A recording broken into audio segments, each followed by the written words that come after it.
Hello, everybody, and welcome back to the Mangaki no Tsukai podcast. I'm your host, Adam, joined as always by Evan Hello. and Jesse.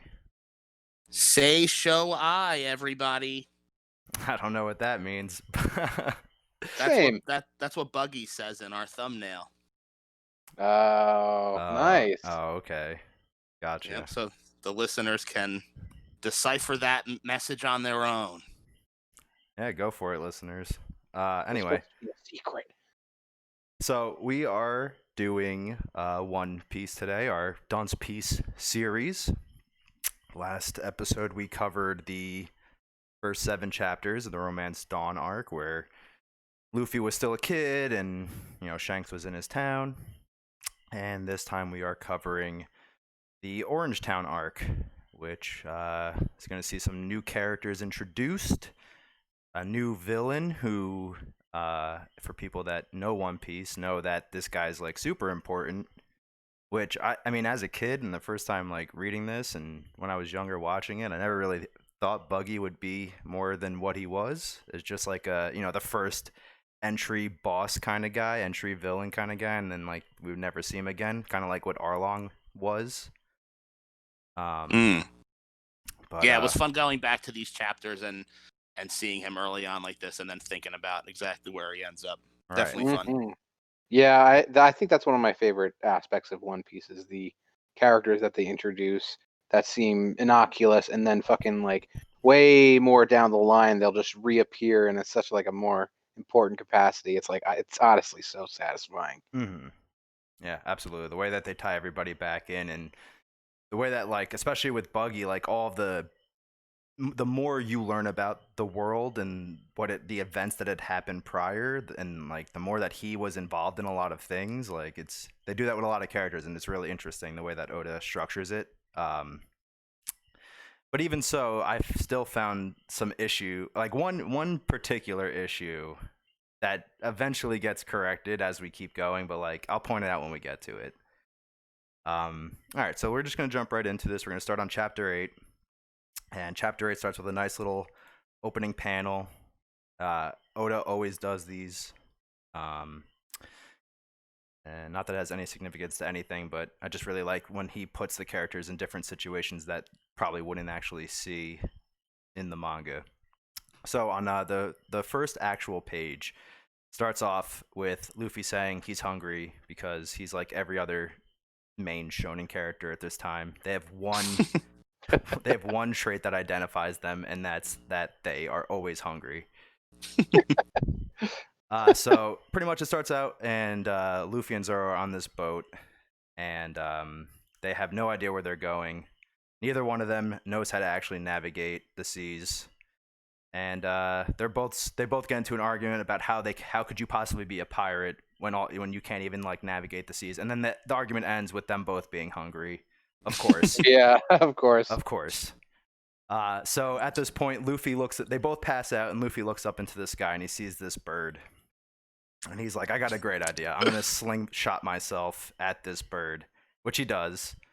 It's not a bad idea. It's not a bad idea, but unfortunately the bird catches his head.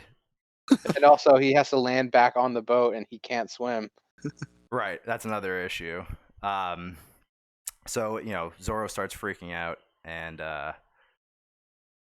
he starts paddling super fast, and we run into these 3 other pirates that are drowning, or they don't know how to swim, or they've been shipwrecked, whatever the case was. And he doesn't stop for them. He just says, if you guys can jump on while I'm going, then I'll take you with me. They jump on, and they turn out to be these buggy pirates. And this is the first time we hear of this character named Buggy. And it turns out we're in Buggy's territory right now. And Zoro kind of just gives them the old look, and then the next panel they're all beaten up. Yeah. Can I just say, I like on page 8, I like, your climbing skills aren't bad. Like, what? What? That just kind of struck me as like, what a weird sentence to say. That is a weird sentence to say. But, I mean, they were pretty impressive. I mean, you must have been paddling pretty quick, right? Yeah, assumedly. Also, something I didn't point out that I wanted to, on page 4, Zoro says to Luffy, "You should hurry and find a crewmate who knows how to navigate." And Luffy also says he wants to find someone to cook and someone for singing as well, Yeah. which is really Yeah. funny because there's a little bit of foreshadowing, obviously, but like he's not even worried about like the actual aspects of like being able to run a ship and be a pirate. He just wants someone to be able to cook him food and someone to be able to sing for him. Yeah, a singer before a medic. Right. Yeah, he doesn't even think about a doctor or anything else. Shipwright. All right, so they pick up these pirates, and these pirates go into this backstory about how they found this treasure, and when they were going back to Buggy, they ran into this ship with this girl who was passed out on it. So they go over to see, probably just to steal her treasure, if anything. I doubt they were actually going to help Nami. Oh, for sure. And this girl tells them, if you guys save me, I'll give you all my treasure, blah blah blah. And they take her and they take this chest onto their ship. Or no, I'm sorry, they don't take them. They jump onto her ship with this chest to open it up and see what she has. Meanwhile, she's stealing their boat and getting away with their treasure. And eventually, I guess this is because Nami's just very good at navigating. She was able to predict that a storm was coming in, and it sunk their ship. And that's how they ended up in that predicament. And then on page 14, we go back to the conversation with Zoro and these pirates, and they mention that Buggy is a dangerous person because he's someone who ate a devil fruit. And we know that devil fruit give people, crazy powers like Luffy being a rubber man. And on page 15, we get a shot of the Big Top, which is the name of Buggy's ship. What an awesome ship. It's a really cool ship. I honestly really like the aesthetic of Buggy's crew. Yeah. I think it's very interesting. And even like the way that Kabaji and like Moji play into that aesthetic. Also, hey, isn't this is the second devil fruit we've seen, right? So this will be the second one for sure. Yeah. And you got something to say, Jess? Yeah, I like the elephant on the front mast there, right? And then also, I didn't know that this was called the Big Top. Did they say that here? They don't say that specifically. Okay. Actually, I don't think it's even mentioned until much later. Yeah, Big Top. Manga. Big Top is an elephant in Animal Crossing. Yes, actually. he is. Yes, he is. So- He's like one of my favorite villagers in Animal Yeah. Crossing. I love Really? that guy. Mhm. Yeah. I haven't He's on- played New Horizons like 2 months since it came out.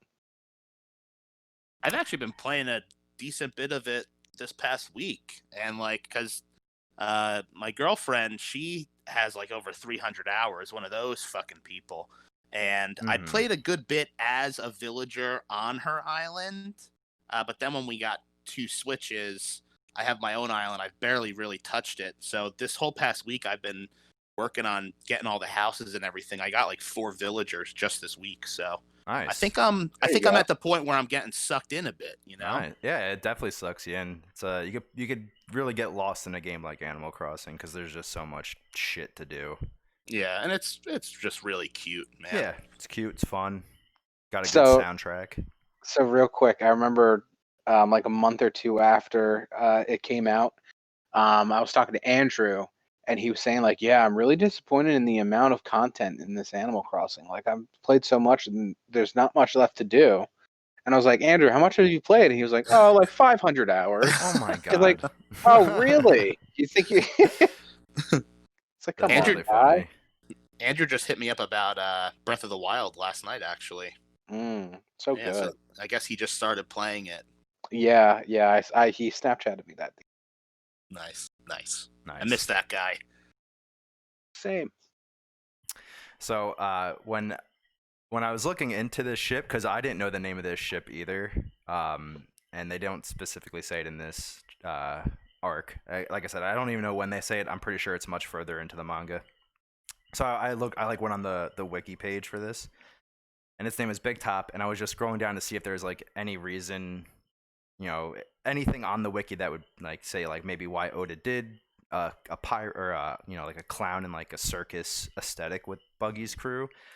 and on the wiki there is a trivia tab. So I clicked on the trivia tab, and the only fucking thing the trivia tab said was the name of the ship refers to the big top tent in a circus. And I'm like, no, no fucking shit. That's what it refers to. Like, that's not trivia. That's just what it is. Fucking common sense. Like, It's like the most like it's like in Star Wars, like, oh, we got to find our way using this wayfinder. It's like the most basic thing you can think of. absolutely. Oh boy. All right, so after the big top panel, we get Nami running away. She's made. I guess she landed here way before Luffy and Zoro. She's running away from the pirates that she just stole from. She has a map in her hand, it looks like. And out of nowhere, we see this crash landing of something on page 17. And it turns out it was Luffy, and the bird just like carried him all the way to town and dropped him on these pirates. And Nami calls Luffy her boss, which makes these pirates think that he's her boss, and they attack him, and Luffy kind of just beats him up. I love how short Luffy looks here when he lands. It's like this early One Piece style, so he just looks like a little bit shorter than later on, Yeah. I really that was something I wanted to bring up too, was like I haven't read this early stuff in so long, but I really, really like the style of how cartoony like Nami and Zoro and Luffy are. Yeah. Like, no, they don't look anything like this anymore. In fact, when you get the post time skip, I mean, not that they changed like Nami much or Luffy or Zoro, but like they don't even look cartoony anymore. Yeah, and also Nami's like fucking half naked all the time. Yeah. That's like the number one thing. Yeah, I mean, the only thing that happened with Nami and Robin was their chests got bigger and their hair got longer. Yep. Like, that's it. I mean, shit, what is that, like 12 years into the series, though, the time skip? Is that how long it takes? Like 600 chapters. Yeah. I mean, they start to become less cartoony as it goes on as well. But, like, the time skip is, like, the obvious change. But, like, there are definitely subtle changes going from the early Nami to, like, where she was even before time skip. Like, Oda started drawing her and Robin a bit more, promiscuous even before the time skip.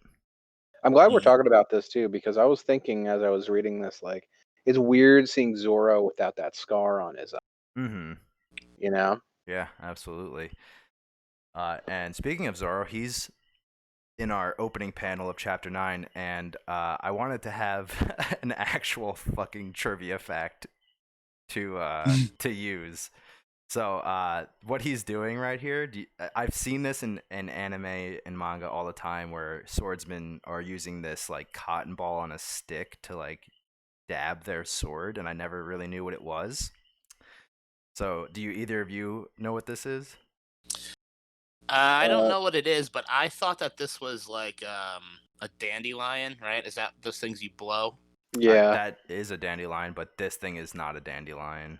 Oh, okay, that's what I thought that was. No. I thought I don't know. I thought he was cutting the fucking things off, making wishes like a cool ass samurai. Nope, I don't think samurai do that. I don't know. Modern day samurai might. You never know. Yeah. I played a lot of Ghost of Tsushima, man. I don't know. Yeah, that guy I met at the mall one time that bought like 9 katanas in one shot. At he was doing something weird. I'm Alan fucking Bishop, man. What do you want? Ooh, nice reference. But no, what the fuck is he doing with this dandelion analog? So that is called an uchiko, I believe is how you say that. And what it does is before samurai put like this oil on their swords to clean it after battles and whatnot. Before you put the oil on, you're supposed to use this thing, and it's got some like powder inside of it, and it's supposed to absorb all of the fluids, like any water or anything wet that's on the sword before you apply the oil. Oh. But the only reason I looked into it is because I've seen it so many times and I have no idea what the fuck it is, and I'm like, why the fuck are they tapping their sword with like a cotton ball on a stick? That's interesting. That's pretty cool. Yeah. Nice little trivia tidbit, Adam. Yeah, so The trivia tab ended up coming in clutch. Well, nope. That was just from me Googling what that was. Oh, this was hard research. Yeah, this was straight up research, not going on the One Piece wiki. You should add to the actually- trivia tab. Actually, when I Google Uchiko, it comes up with that it's Uchiko is a sister restaurant to Tyson Cole's original Uchi. Wow. So you're just lying. I am lying. I made up all of that. Don't believe a single thing I just said. You hear that, listeners? You hear that? You hear Here's what we that? have to deal with. Goddamn And liars. that was improv. End scene. End scene. Back to podcast scene, I guess. Yes, and So to get into this chapter, it starts with Nami and Luffy talking, and Nami is just reiterating that she is a thief who steals from pirates. She's not interested in teaming up with Luffy, which will be a theme throughout this entire fucking arc. Then we get this little scene where we start to see what Buggy looks like. They like show part of his face. He's a little blacked out, and we see this scared Buggy pirate who let the Grand Line map that Nami stole get stolen, right? And he says, "Oh, sorry, I don't know if you guys can hear that, but there's a motorcycle whizzing past my house in my living room. in my goddamn living room. I don't know if you Keep guys can telling hear us how to that. get out. Nah, nothing. I think Steph's dealing with it. What is she gonna push him off it?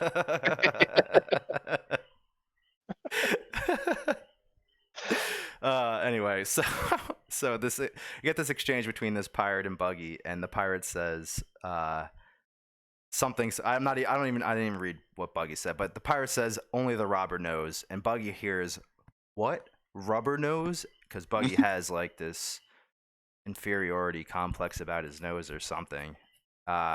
And he Jedi mind tricks this guy into the air.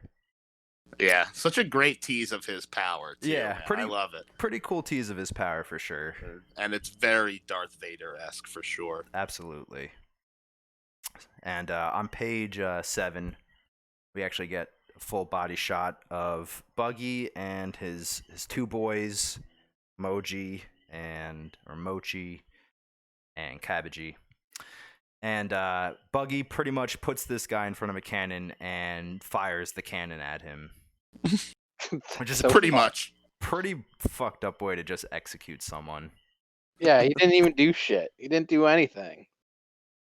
Also, the tassels on the side of his hat that's his hair, right? The tassels? Yeah. It's his hair. Yeah, it's his hair. Is it his hair? I think Yeah. I think Oda points that out in one of the question and answers at the end of chapters. Really? Which I don't think pop up here online, but I know like in the Shonen Jump app they have them there. Hmm. So yeah. Yep. All right, yeah, that's pretty cool. I didn't think his hair was ever that long. Besides, like the newest version of Buggy, that his hair would even like go that far out. But that's pretty cool. All right, so on page 9, we get this really funny interaction between Nami and Luffy, where Nami's just explaining like where the villagers are and whatnot, and she's just saying that they're hiding, outside of the town because they don't want to be anywhere near the pirates, the Buggy pirates. And Luffy goes, "Oh, that sounds scary. So what about this pirate called Nami?" Like not even fucking paying attention. Yeah, that was great. And she just explains like he's got this really strange power, which is really weird because he has a devil fruit power, which we are aware of, and Nami knows he has a strange power. But when Nami's like, I'm pretty sure at some point in this she's told like, "Oh, he has a devil fruit power," or Luffy has a devil fruit power. She's like, "Devil fruit are real?" But like she believes that Buggy has a fucking power. Like, why is that like a hard thing to believe that like that's where Yeah. he got his power from? I just thought that was weird. I Like feel she should be like, oh, that makes sense. I've heard he's been able to do some weird shit. right. Huh. Yeah. So then she just says, just talking more about, stealing from pirates. She only steals from pirates. She doesn't want to be a navigator, blah, blah, blah. And she says her only goal is to steal 100 million belly, and then she's going to buy a certain village.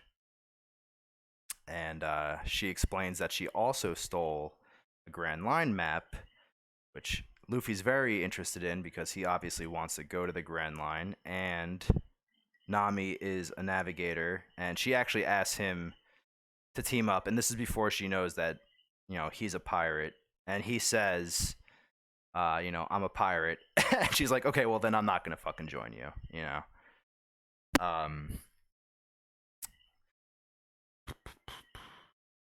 So not pretty much Luffy goes into just saying like the reason that he's a pirate. I'm sorry, I was reading something else. He just talks about his hat, and that is his precious treasure. And Nami's like, a hat can't be a fucking treasure. So anyway, so to get through this, the rest of this chapter is just a lot of text back and forth and like a lot of fluff. But pretty much, Nami comes up with this plan to steal more treasure from the Buggy Pirates, and pretty much her goal is to take Luffy back to the Buggy Pirate hideout as someone she caught, and she's gonna say that she defected and left Luffy to join the Buggy Pirate. She brings back the map as well. Hey, can I just say something real quick? Yeah, go right ahead. So on page, what is this? Page 15, Mhm. where she's like, "Oh yeah, the things I hate the most in this world are pirates, but I love money and oranges." First off, the money in this world is called berry or belly, Berry, and I think. oranges are a type of berry, technically. So she's basically saying she likes money and money. Wow. Mm. Except the oranges have Yeah. have Yeah. meaning to her, but we don't know that. But yeah, that's pretty funny, Evan. That's a Little bit of wordplay there. a little bit It's of a little wordplay. something. It's probably nothing, but I just noticed it. Yeah, I was gonna say, I know Viz definitely says berries instead of belly, and I remember looking on the Wikipedia one day, and like it was literally like, yeah, belly or berries or berry. Like it was Yeah. like 4 different options that all were like correct, I guess. I was like, Yeah. all right. Yeah. Yeah, I honestly don't know which one is the actual fucking answer, but that's like the Kobe and Cody thing. Or Kobe and Kobe with the C and the K. Yeah. Yeah, so anyway, we go back to Buggy's hideout, and on page 18, one of the pirates say, she's with some boss who wears a straw hat. And I'll let it slide this time, but Buggy has no reaction to the straw hat thing, which I feel like he should. Yeah. But like I'll let Yeah. it slide because like she's how many people are wearing straw hats in this day and age, right? Like True. it's not like Luffy at this point is known for the straw hat, but other people are that he probably should be aware of. Plus, it's only like chapter 9. Right. So like this is like one of the gripes I kind of have with this arc is just like how long it takes for Buggy to actually realize anything about the straw hat. Mm-hmm. Especially because like it's super fucking significant. But that's besides the point. So Nami drops Luffy off in front of Buggy, and Luffy's pretty pissed because he got tricked and now he's gonna get thrown into a cage. And the last panel is pretty much just Zoro showing up with the other pirates that he caught, and he said he's gonna go meet Buggy. So then we go to chapter 10, which has a nice little opening panel. You got Nami in this little thief pig treasure chest. Yo, what's the deal? Is that like supposed to be a mask or something? I think Because I've seen that in like stuff like in other anime and even like the Legend of Zelda and in Majora's Mask. Like a thief character has something like this. That's Yeah. just supposed to be like a thief thing. That's supposed to be like a thief thing, like for whatever reason. I think the knot is supposed to be like covering the nose, and it's Hmm. supposed to be a way to like hide your. But like, I really But don't at the- understand it because it's a really bad fucking, mask. Yeah. It's the equivalent of wearing like glasses and a mustache. Right. Maybe it's like a kabuki thing. It might be a kabuki thing. I'm not entirely sure. I'll be honest with you. I wouldn't be surprised. Yeah, I wouldn't be surprised either. All right, so on chapter 10, it just starts off and like all the buggy pirates are just like partying and they're excited that they got their map back. And I love the shot of his crew partying. What the fuck are they even doing? Like, what is that Yeah. one? He's upside down and one's. I don't even know. Yeah, the Uh, guy balancing the bottle on his lips. Yeah. well, I mean, they are supposed to be like a circus, True. True that. True that. So a lot of these guys, I guess, are supposed to be like acrobats and shit, or at least Nice. that's their aesthetic. So on page 5, Luffy's trying to bite out of these bars, and he notes like that. Oh man, they look like they're having fun. That's why being a pirate is so great, because everyone's just partying while he's stuck in a cage. Yeah. So Nami walks over to him and says like, "Hey, if my plans work out smoothly, I'll help you get out of the cage. I'll get the key and unlock you, and we can escape."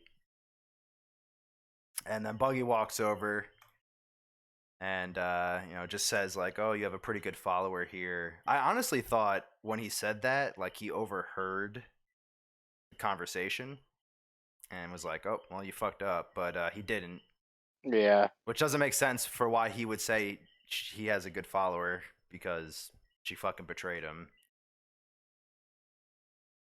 Oh, anyway, so Buggy's gonna load his buggy cannon, right? And I thought he was gonna use it on Luffy, but he decided to demonstrate the power.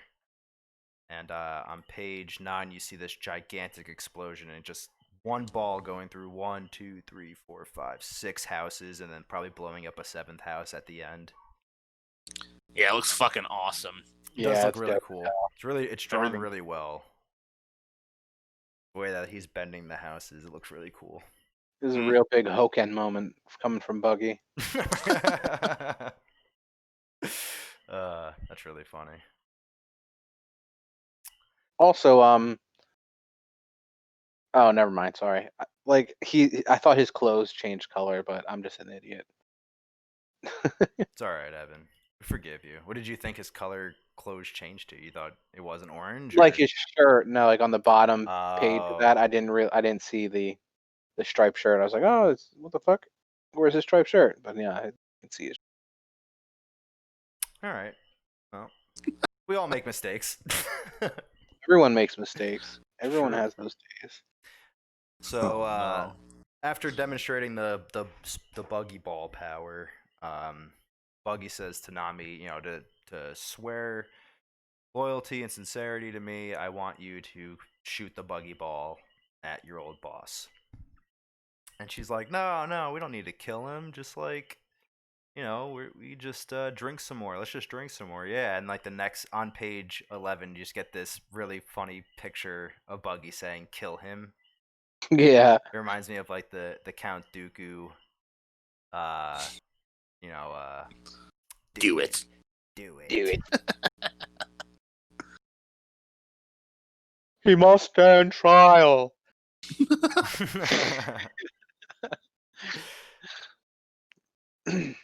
So Nami, she's scared.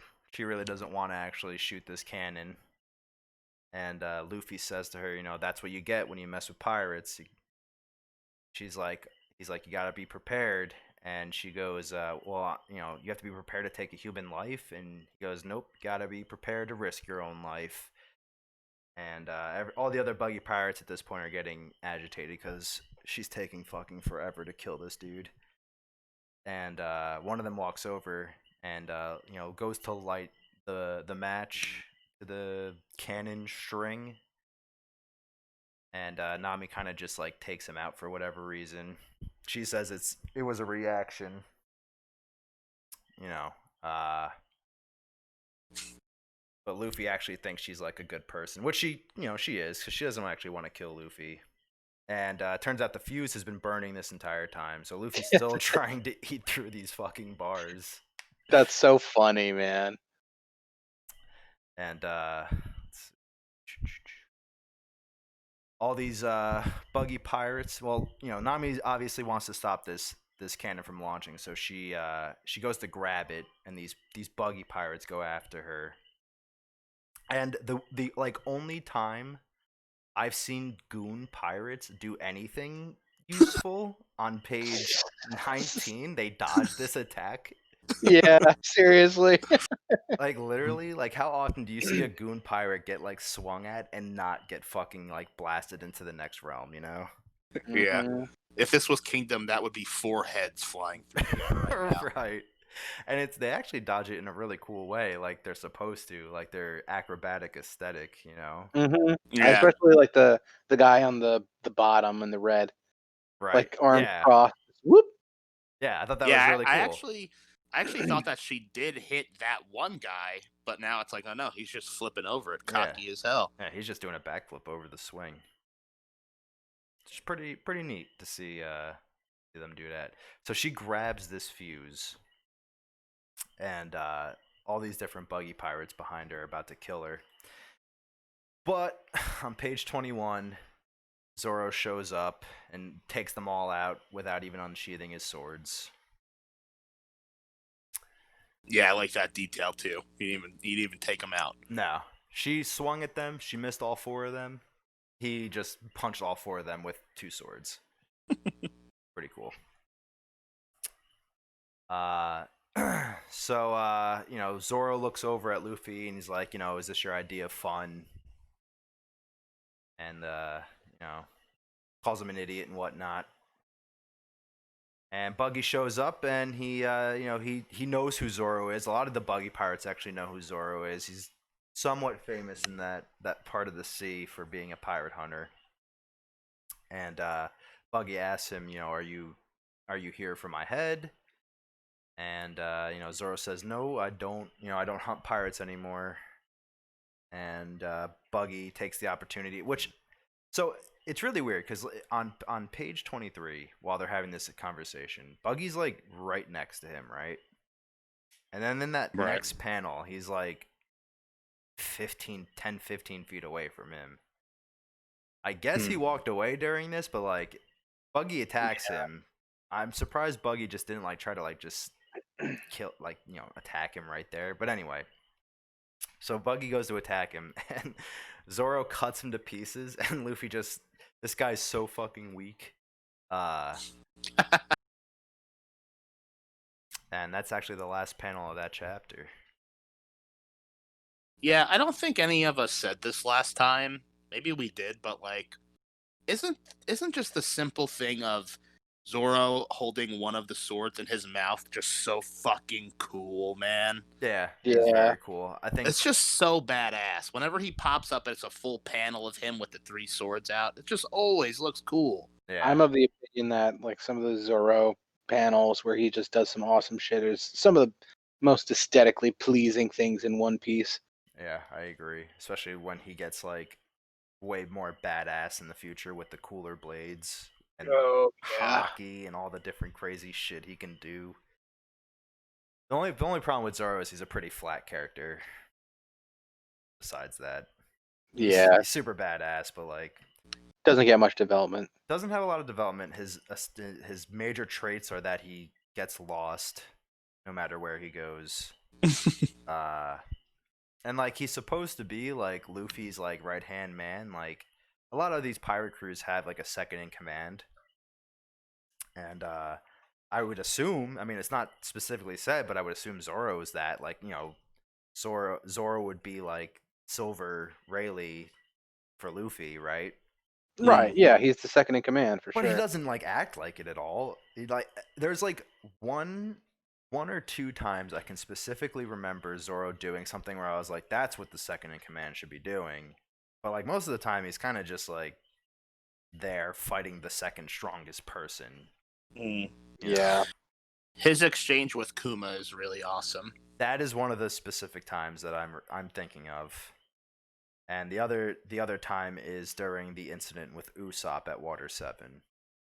He says some stuff, and I'm like, that's probably what the second in command should be doing, But that's way into the future. We won't be doing that for like years, probably.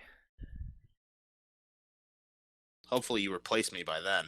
Hopefully I get replaced by then. Hopefully this podcast keeps going at this point, but like none of us are there anymore. Yeah, we'll pass the torch on to the next generation. That's what I'm hoping for. Our kids take over this podcast. Mangaki no Tsukai. Oh no, everything needs a B. Oh my god. Irish Shippuden. Alright, so chapter 11 starts with this really cool panel of Luffy running with the cheetah. I like the angle that it's drawn at as well, like underneath him, looking up at him. It's pretty cool. Then we get back into the story, and obviously Zoro had just cut up Buggy. And, Zoro, I almost said Boro. Zoro notes, and this is something that he does, I think, one or two more times, where he says he can't cut iron bars, and so he can't get Luffy out of this cage, right? And he brings this up, I think it's iron again. Maybe it's something stronger than iron, because I know, like, as he gets stronger, he's like, I got to be able to cut through certain materials and stuff, and obviously not being able to cut through iron bars right now is an issue. So, like, like when he's, like, on the ship, like, swinging giant fucking weights around. Yeah. That's, like, him trying to be able to cut through and get stronger, right? So he will bring up this, I can't cut through these bars. And he, like, specifically, when he gets trapped, he brings it up again. So Zoro's sitting there, and he's like, I can't cut through these bars, but we'll just go find the key after we beat these guys up. And out of nowhere, he gets stabbed in the back by a hand and a knife. And we find out that Buggy has the Bara Bara no Mi, which Zoro recognizes somehow. Does he recognize? Oh no, that's fucking Buggy saying it. God damn it. What do you where? Oh, the Bara Bara no Mi on page 6. Yeah, Gotcha. I even have that fucking written down. Like, how the fuck is Zoro now? Right. Well, whatever. So Buggy says the Bara Bara no Mi, which means he's a splitting man. So if he gets cut, doesn't matter because he can split. And I actually looked this up because I was like, does Bara Bara really mean split? Because I think like the 4Kids animation, or maybe just like Toonami or whatever, said chop. So I always thought it was like the chop fruit. Yeah, that's what Viz calls it. Right. So Viz also says chop, but these guys say split. And I looked up on the wiki, they also say split. So, and on page 7. Everyone's like super shocked to find out that he's got this power. And Luffy goes, a splitting man? That guy's a monster. And it's just like a little panel that says Rubber Man. Yeah. That was really funny. Zoro gets stabbed from behind, and all the other pirates are laughing. And Luffy says, stabbing someone in the back is pretty dirty, you big nose. And Buggy launches his hand at him, and it looks like he gets stabbed, but he actually just catches the knife. And I was actually watching this YouTube video just before we started this podcast that was going over the differences between like the stuff you would watch on Crunchyroll versus the 4Kids edits that they made more kids safe. Yeah. And they took out a lot of punching in the face scenes. But they took out this knife scene, and what they did was, instead of him catching it with his mouth and breaking the knife, his hand goes into the cage. It looks like it hits Luffy, and they just reverse the scene, so his hand flies back out of the cage with the knife. What? You're Right. fucking around. No Dude, way. I'm not. It's so fucking goofy. That's Dude. unbelievable. Yeah, Dude, like the 4-Kid dub is like it's endlessly awful. endlessly like- awful, really bad. Oh my god, man. Yeah, so it literally looks like whoever was recording the episode like hit play, then hit rewind, but also kept it recording. You know, it was really fucking funny. So yeah, so Luffy catches the knife with his mouth and he breaks it, and you know, we get this little back and forth exchange between Luffy and Buggy, and saying, you know, you're gonna go down, no, you're gonna go down, blah blah blah, and Luffy tells Zoro to run. Now I don't really understand this exchange. So Luffy tells Zoro to run, and Nami's like, "What are you talking about? You're stuck in a cage. Why are you telling him to run? He came to rescue you." And Zoro looks at him and just says, "Okay." And Zoro immediately knows this is code. They had this planned. Zoro knows that this means go to the cannon and turn it around and fire the cannon at them. Because Yeah. that's what I thought runaway meant as well. So I'm glad Zoro also picked up on that cue. Yeah. Well, if you zoom in on page 12, the bottom panel there with Luffy's eyes, if you zoom into his eyes, really, you can really see it there. It's what he's saying. Flip the cannon over. Fire it at Buggy. It's written in a small text there. I'm like seriously zooming in, and I'm No. at 500%, but I can't see the text, so I'll just go back to what I had it at. So they fire the buggy ball at the crew, and obviously we've seen what the buggy ball can do. And in this commotion, there's a big dust cloud, and Zoro says, you know, who are you to Nami? And she says that she's a thief, but Luffy says that she's our navigator, which again Nami lets him know that I'm not your navigator. I'm not going to be a pirate. And Zoro decides to pick up this cage and in the smoke escape with him in the cage and Nami. Look at his fucking muscles on page 17. Yeah, it reminds me when he uses like the gorilla moves and he makes his biceps really big. You know what I'm talking about? I think I don't think I've seen that actually. You might have. I feel like you probably should have by where you got to. But anyway, he has a move, and it's a gorilla, whatever he calls it, something gorilla, and he makes his biceps really big. Oni Gorilla. Yeah, onigiri. We do get an onigiri in this. We do. All right, so they escape, and one of the goon pirates even says like, "Cage is gone. Like, how could the cage be gone? It took 5 people to bring that cage up to the roof of this place as it is." So you know, obviously, we just showing how strong Zoro is, and they're hiding out on these rooftops. And Buggy gets mad, obviously, because they just made a fool of him. And he tells his boys to go after them.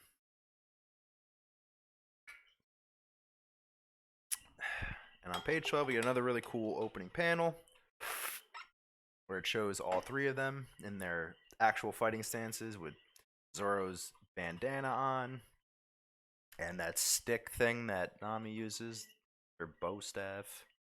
Yeah, this is an awesome title page. The Yeah, no dog. doubt. Oh, you mean like for some reason I thought you meant the title, but yes, it is. Yeah, is. it's an awesome title. I really like that text under there. I've never even seen that word before. What even is that? It's a nice font.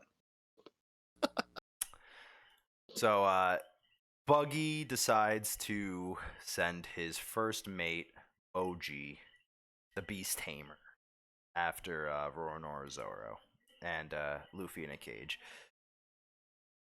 So Zoro's in town with Luffy dragging this cage, and he kind of collapses a bit because he's lost a lot of blood at this point.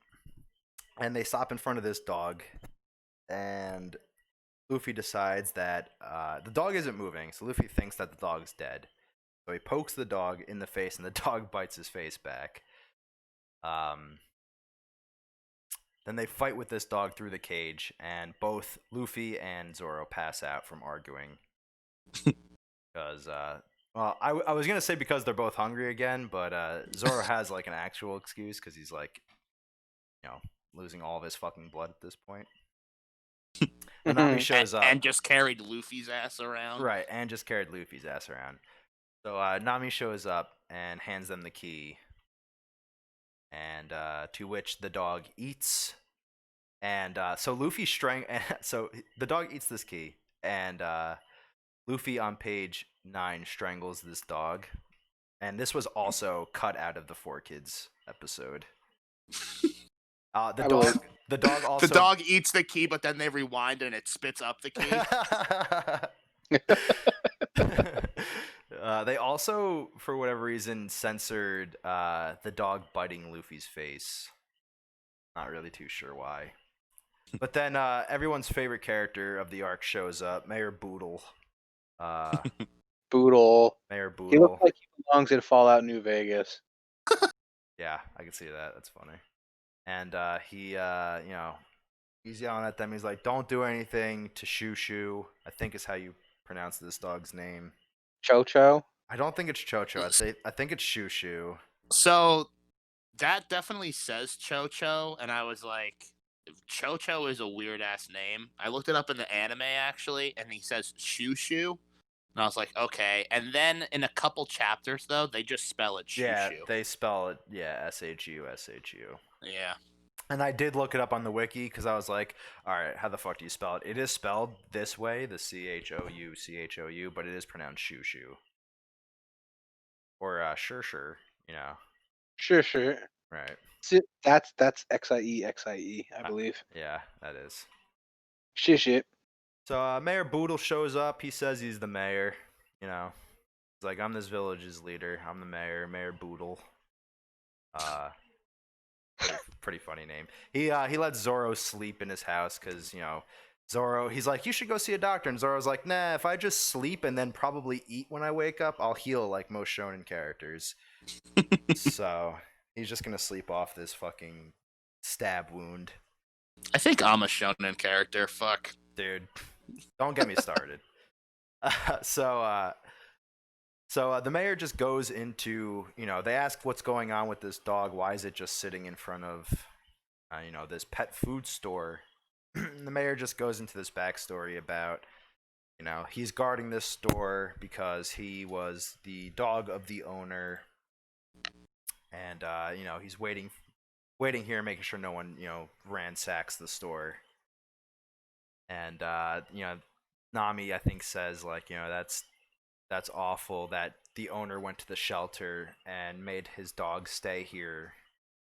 And Mayor Boodle's like, no, he's just dead. He died. Nami says, could it be the fact that, he doesn't know that he's dead and he's waiting for his owner to return? And the mayor says, that's what everyone thinks, but the way that I see it is that he knows that his owner is dead. He's a smart dog, and he believes that, he's guarding this store because this store is his treasure. It's the last thing he has, from his owner. I think a lot of the early One Piece has a lot of this stuff where it's like, this thing that's not normally a treasure is my treasure, and then they kind of just abandon that whole fucking idea as we go later into One Piece, like that fucking trope. Right, that whole trope. Because like you got Luffy with the straw hat, you got this dog with this thing, you got Boodle with his weed pipe. Yeah, Boodle with his fucking weed pipe. I think the Baratier is like, or the Baratier is like one treasure, and like there's a bunch of other little things, as we go out, like everyone's like, that thing's my treasure, man. I feel what you're saying. But yeah, It's my treasure, man. They kind of move away from that trope as we go on. So after they, talk about, the backstory of that guy, some people, which not really sure who these two people are that are yelling "run away." Doesn't really make sense. None of the villagers should be in this town. But Moji and That's Nami and what's his face? Boodle. oh, is that Nami and Boodle? Mm-hmm. Oh.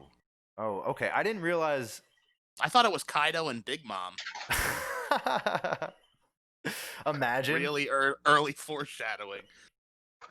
So okay, yeah, that makes sense. That would make sense. That is Mayor Boodle and Nami. So they're running away. Moji shows up with his big lion. And he's supposed to be going after Zoro, but he runs into Luffy, who's obviously stuck in a cage, and Zoro's asleep in the mayor's house. And Luffy says, "What's with that weird hood you're wearing?" And he goes, you idiot! This is my hair." And Luffy goes, "That makes it even weirder." Which I agree, because his hair, he has ears on his hair. I think he dyes the inside of those brown. That's what I'm saying. Like, did he do that on purpose? Really funny. So, Moji says he's a beast tamer and that he can tame any animal. So he tries to tame Shushu and he tells Shushu to shake paw, and Shushu just bites his hand.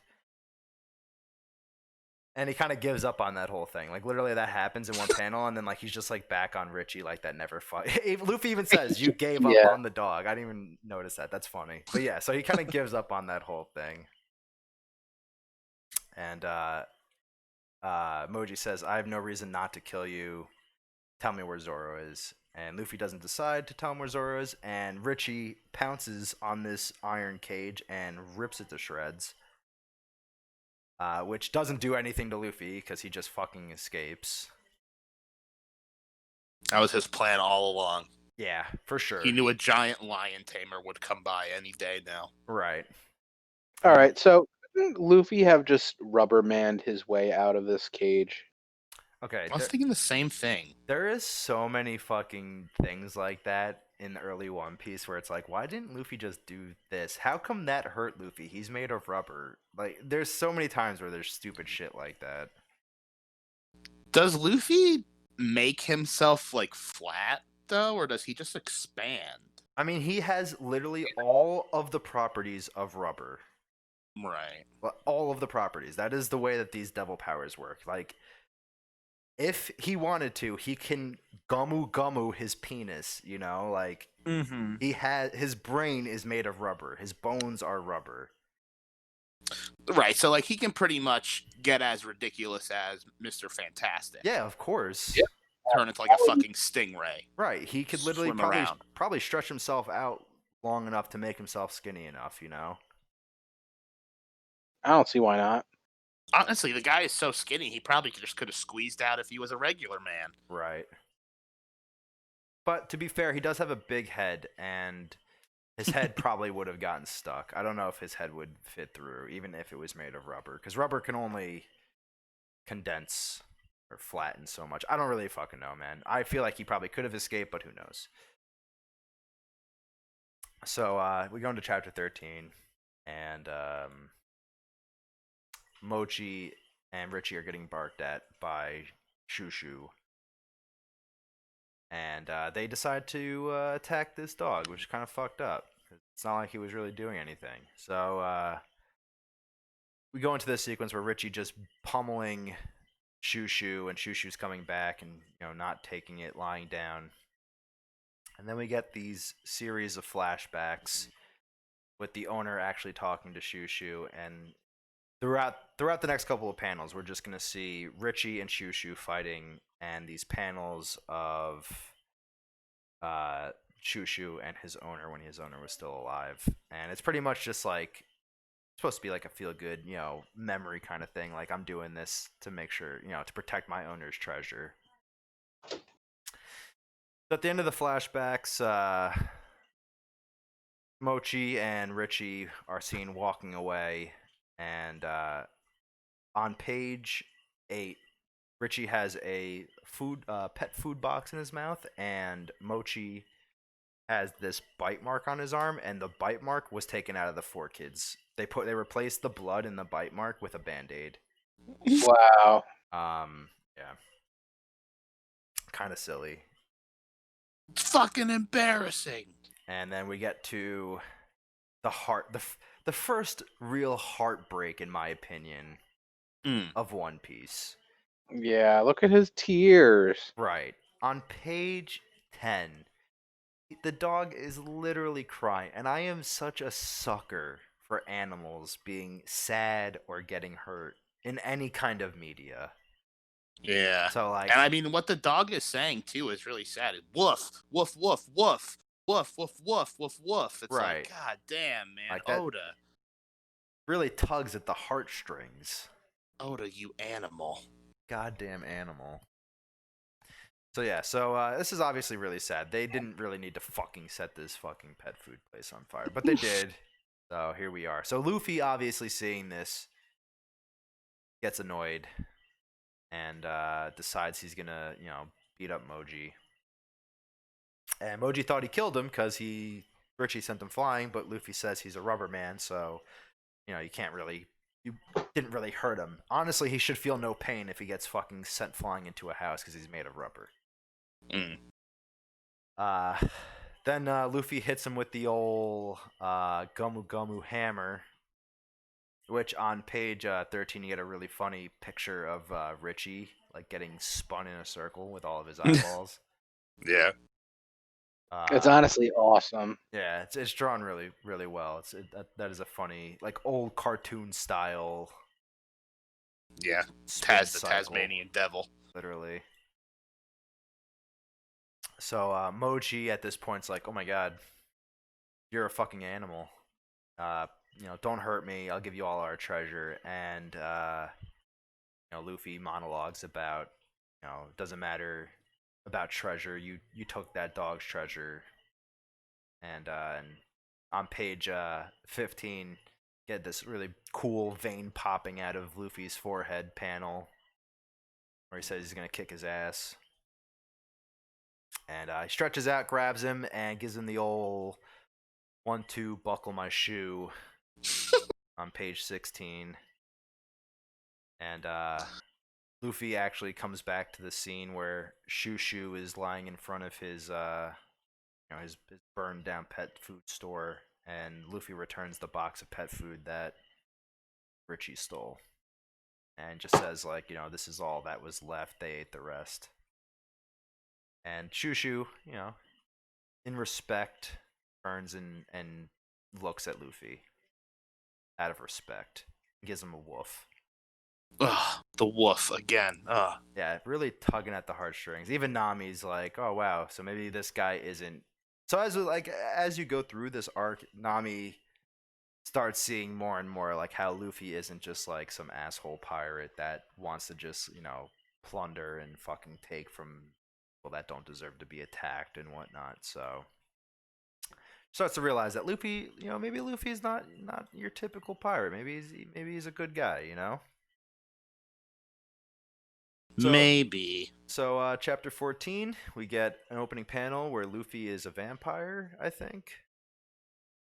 And it starts off with Mochi making it all the way back with Richie to Captain Buggy. And he's trying to tell Captain Buggy that Luffy beat him up and that Luffy is made of rubber. But instead of saying that, because everyone and Buggy keep talking over him, he only gets out Gogen, and Buggy thinks that he says, did you say that punk? Wait, did that punk say Gokigen? Which Gokigen would mean that, in the translator's note, it says Gokigen could mean humorous, happy, or healthy. And he thinks that Moji's trying to tell Buggy to be more happy and more pleasant, instead of telling him that Luffy's made of rubber. Hey, unrelated, do you guys hear my cat right now? She's up in my face purring like a crazy motherfucker. No, I do not. Honestly, no, I didn't. Sorry if that comes through. It's all right. Hey, can I say something real quick? Yeah. When you pointed out the vampire Luffy title page, I honestly like didn't even really think twice about that. But then I looked, and I just looked it up. This totally looks like Gold Roger's coat from Chapter 1. Yeah, Mm. definitely does. I mean, it kind of looks like a normal pirate coat, maybe, but like, I think that's what that's kind of a send up to. Okay, might be right. What do you think? Yeah, I mean, it definitely Yeah. does look like it. So, yeah, I don't And I like how we also get on this page Puar and Oolong as bats. know. That's funny.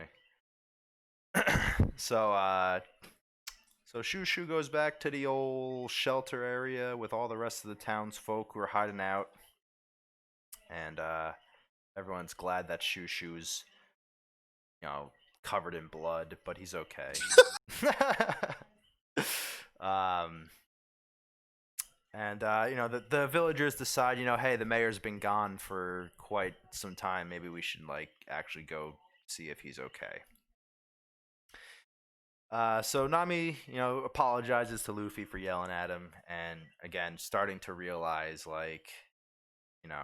Luffy even says, it's okay, someone important you killed by a pirate, and Nami again starting to just realize, Luffy's a good person, he's not some scumbag pirate. To which Boodle replies, "I can't take it anymore." Not really sure what his issue is, but he decides, he's a man and he's the mayor and he has to defend his town and he's gonna go fight Buggy. And Luffy agrees with him, and we get a little bit more backstory of just the mayor is obviously very upset and passionate about this town because he and the people that he came here with built this town from nothing. It was just like a plot of land when they showed up. So this town is his treasure. Once again, the trope of some inanimate thing is someone's treasure. Something that normal people wouldn't consider. So he runs. Oh no, I'm sorry. Okay. So he says he's gonna fight on page 10, and on page 11, a fucking buggy ball just comes through out of nowhere and destroys all of these houses that they're next to, including the house that Zoro was sleeping in. And on page 13, you guys ready for some trivia? On page 13, the mayor goes, "Is the guy with the Haramaki dead?" Now, we know the Haramaki is that green belt, right? And We do now. we do now. So the Haramaki is that green belt that Zoro wears, and a lot of samurai throughout, in real world, samurai used to wear these things, and I see it a lot in manga, so I looked into it as well. So what I dug up was, I'm going to read exactly what I have written down here. During the First Sino-Japanese War and World War II, a soldier going off to fight was often given a Senninbari Haramaki, which translates to a 1,000 stitch belt, by his family. A mother, sister, or wife would stand on the street and ask passing women to contribute a stitch till 1,000 had been collected. The garment was meant to be both it was supposed to be to provide warmth and serve as a talisman to ward away harm. So that's where Haramakis come from. Wow. Which I didn't know that. And the other thing that it said was Haramakis nowadays are just fashion. They have no fucking. Obviously, they're just fashion statements now. Mm. Yeah, That's as with pretty awesome, though. Pretty cool. yeah, that is honestly amazing, and that's like some really cool research you did there, Adam. Hey, you like that? I do like that. Jesse always throws in these little facts and tidbits, and I feel like we get facts and tidbits from Kingdom a lot, so I figured when I have the chance, I'll look something up and throw a little Snapple fact your way, Snapple fact. Snapple fact. So, after the houses get blown up and Zoro's completely okay, the mayor just gets even angrier, starts yelling, and he realizes that going to fight Buggy is a reckless idea, but he wants to defend his town.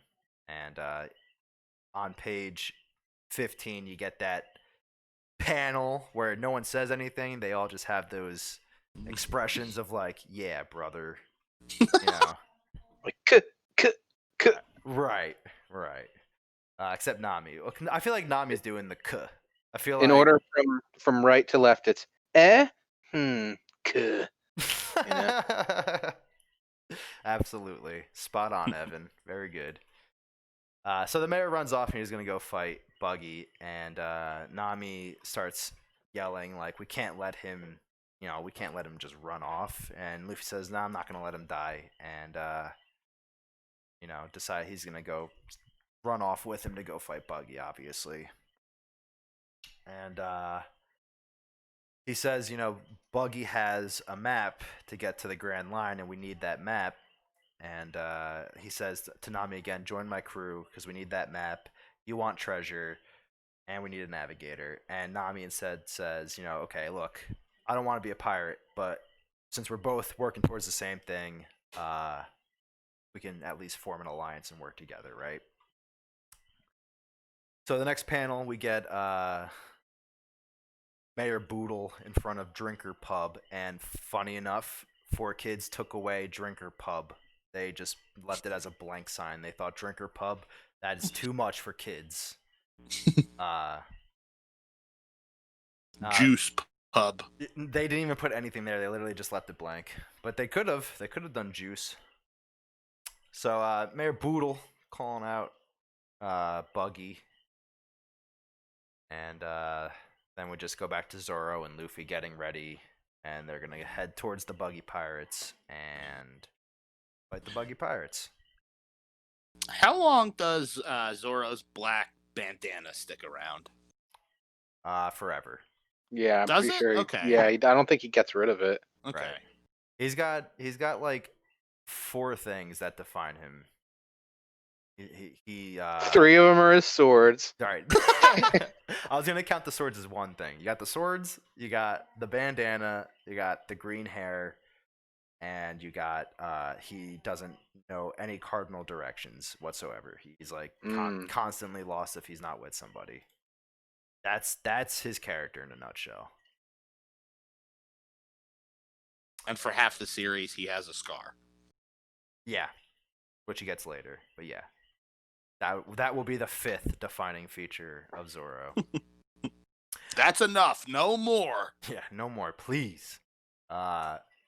So next chapter is obviously Mayor Boodle in front of Drinker Pub, and he's challenging Buggy to come fight him. And Cabbagee hears this, and I really like Cabbagee.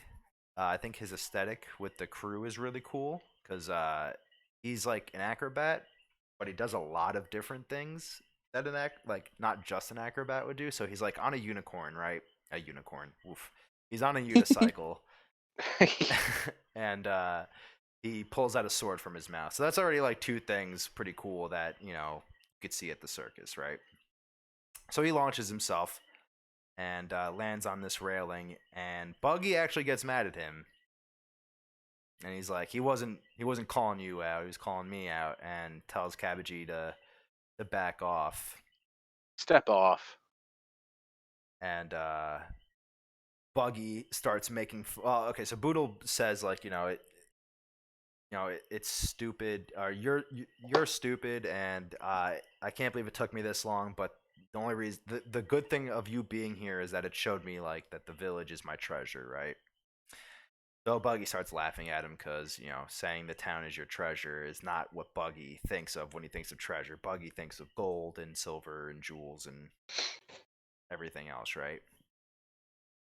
So Boodle starts yelling back at him, and Buggy grabs him by the throat with his Bara cannon.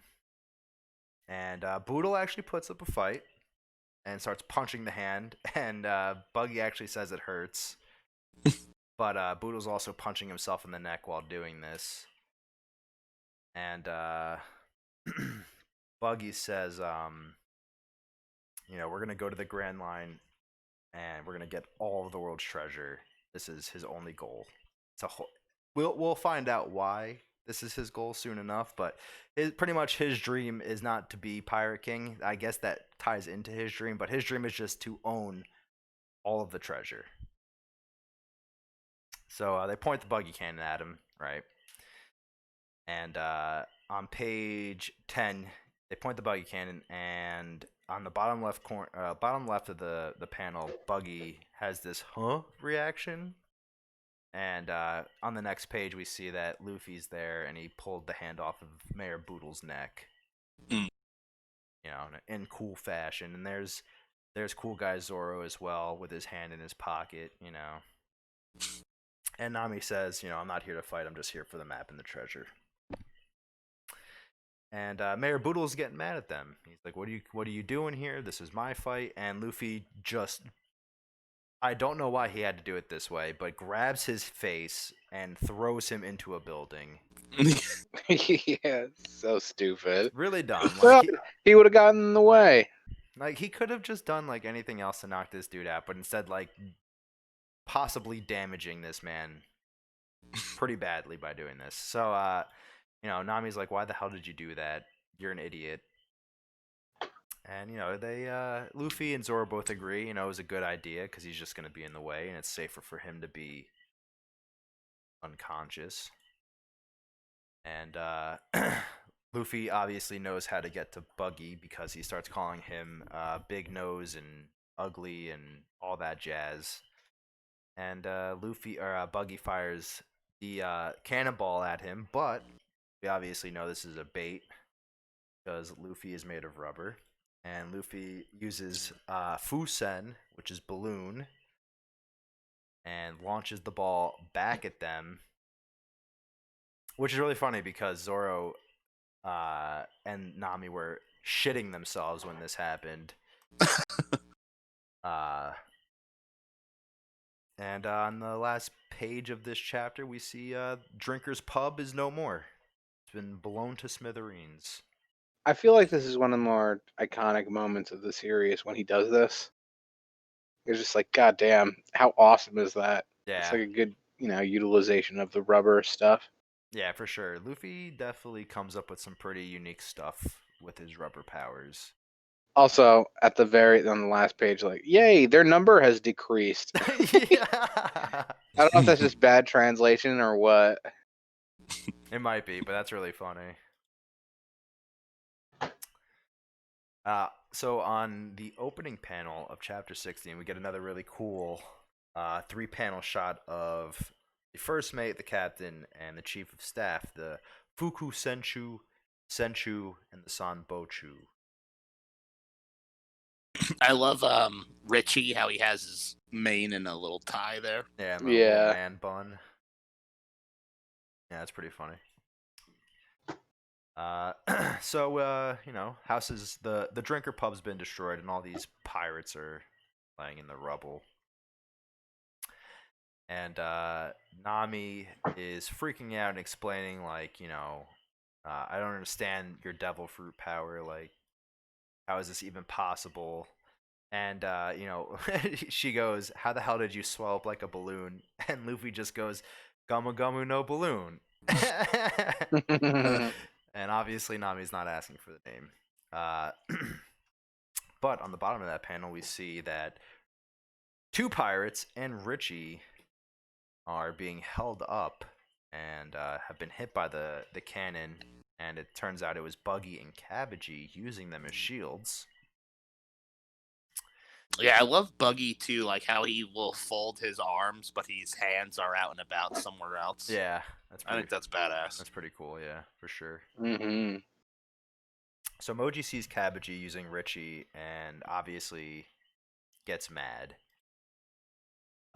Which I would assume Mochi being the first mate is like ahead of Cabbagey, who's a chief of staff. But Yeah, I think he is. I guess that doesn't really fucking matter here. So yeah, so Moji got mad at him, and he sees Luffy over there, and he explains, you know, Luffy is a devil fruit user. He's a rubber man. And Nami now finally understanding that he's a rubber man, says, "You're a rubber man," and Luffy stretches his face out and says, "Yeah, I want to see," which is always fucking funny. So Buggy grabs Moji and says, "Why didn't you tell me earlier?" and throws him at Luffy, and Luffy just kicks him in the face out of the air on page 8, which is pretty cool. I can like feel this page. Right. You know, like it's the momentum, the way it's drawn is it's like almost like baseball. Mm. Yeah, for sure. So I love when Buggy throws him too. He's like, "Why didn't you tell me?" He's like, "But I did." So in the commotion, Kabaji decides to attack, and Zoro intercepts him because Zoro is a swordsman, and he has to fight the other swordsman. On the next page, we see Kabaji using another acrobat technique where he's blowing fire, Mm. into his face. And I had a note somewhere that I'm trying to find where they there's one part in these fights where it's just 4 fucking panels of different people using really long fucking attack names. I don't know where it is. Mm. Maybe we'll get to Well, it. we've got acrobat technique, murder mist trick. Yeah, murder mist trick, but then even Buggy and other people start using attacks that have just stupid long names. Yeah. Mm. So One funny one I like is acrobat technique wall riding, and he just rides up the wall. It's completely unbelievable. I really liked how you said that too, because your mic was lagging and cutting out, so it was just it took forever, but we still heard wall riding at the end. Yeah, so. I know. I was thinking the same thing. So Zoro blocks his fire attack, but it was obviously just a setup so Kabaji could kick him in his stab wound. And then here we go. I think this is it, actually. This is the start of it. So Kabaji uses acrobat technique, murder mist trick, which is not an acrobat technique. It is literally just him kicking up some dust to make a dust cloud. And he goes in to attack Zoro again. And once again, Zoro blocks his attack, but Kabaji kicks him in his wound. And Luffy's looking over and sees this. And Nami even He's says... got those sharp boots, too. He does have those sharp boots. They got a point to it. They're like the dress shoes that bend up at the tip, Yeah. So Luffy he's watching this. Nami's watching this happening, and she's she's saying to him, you gotta go help him. He's already in bad shape. He's gonna die. And Luffy doesn't even answer. Just keeps watching. It's kind of fucked up. And Kabaji says go to the next world, but Zoro just next panel stands up and punches him in the face. And says, did you find tearing up my wound that much fun? And then inflicts an even bigger wound on himself. Dude, it's so cool. It's really badass, but goddamn. Yeah, it's dumb, but it's awesome. Awesome moment. I mean, Luffy agrees because on the last page he says, that's so cool. Also, Kabaji agrees because he goes, Rona Zora, you impudent fool. Yeah, there we go. Even Kabaji understands. This is a dumb idea. Why would you do that? Why would he do that? Well, he says, obviously, he's like, I'm doing this for you. I'm going to show you how much stronger I am, even with a wound like this. I really like this opening panel as well. I really like all the opening panels. I think is just what's going to be the trend throughout this series. But this one's really cool because all the different penguins have a unique pattern, but it's unique to their color because all the red ones have that pattern. Yeah. Right. Really I like how they're also wearing Zora's bandana. Yeah, that's funny. They all got their own little aesthetic, Mm-hmm. So Zoro at this point is drenched in blood. I just need to drink some water. Just give me a quick sec. Go ahead, Adam. Take your time.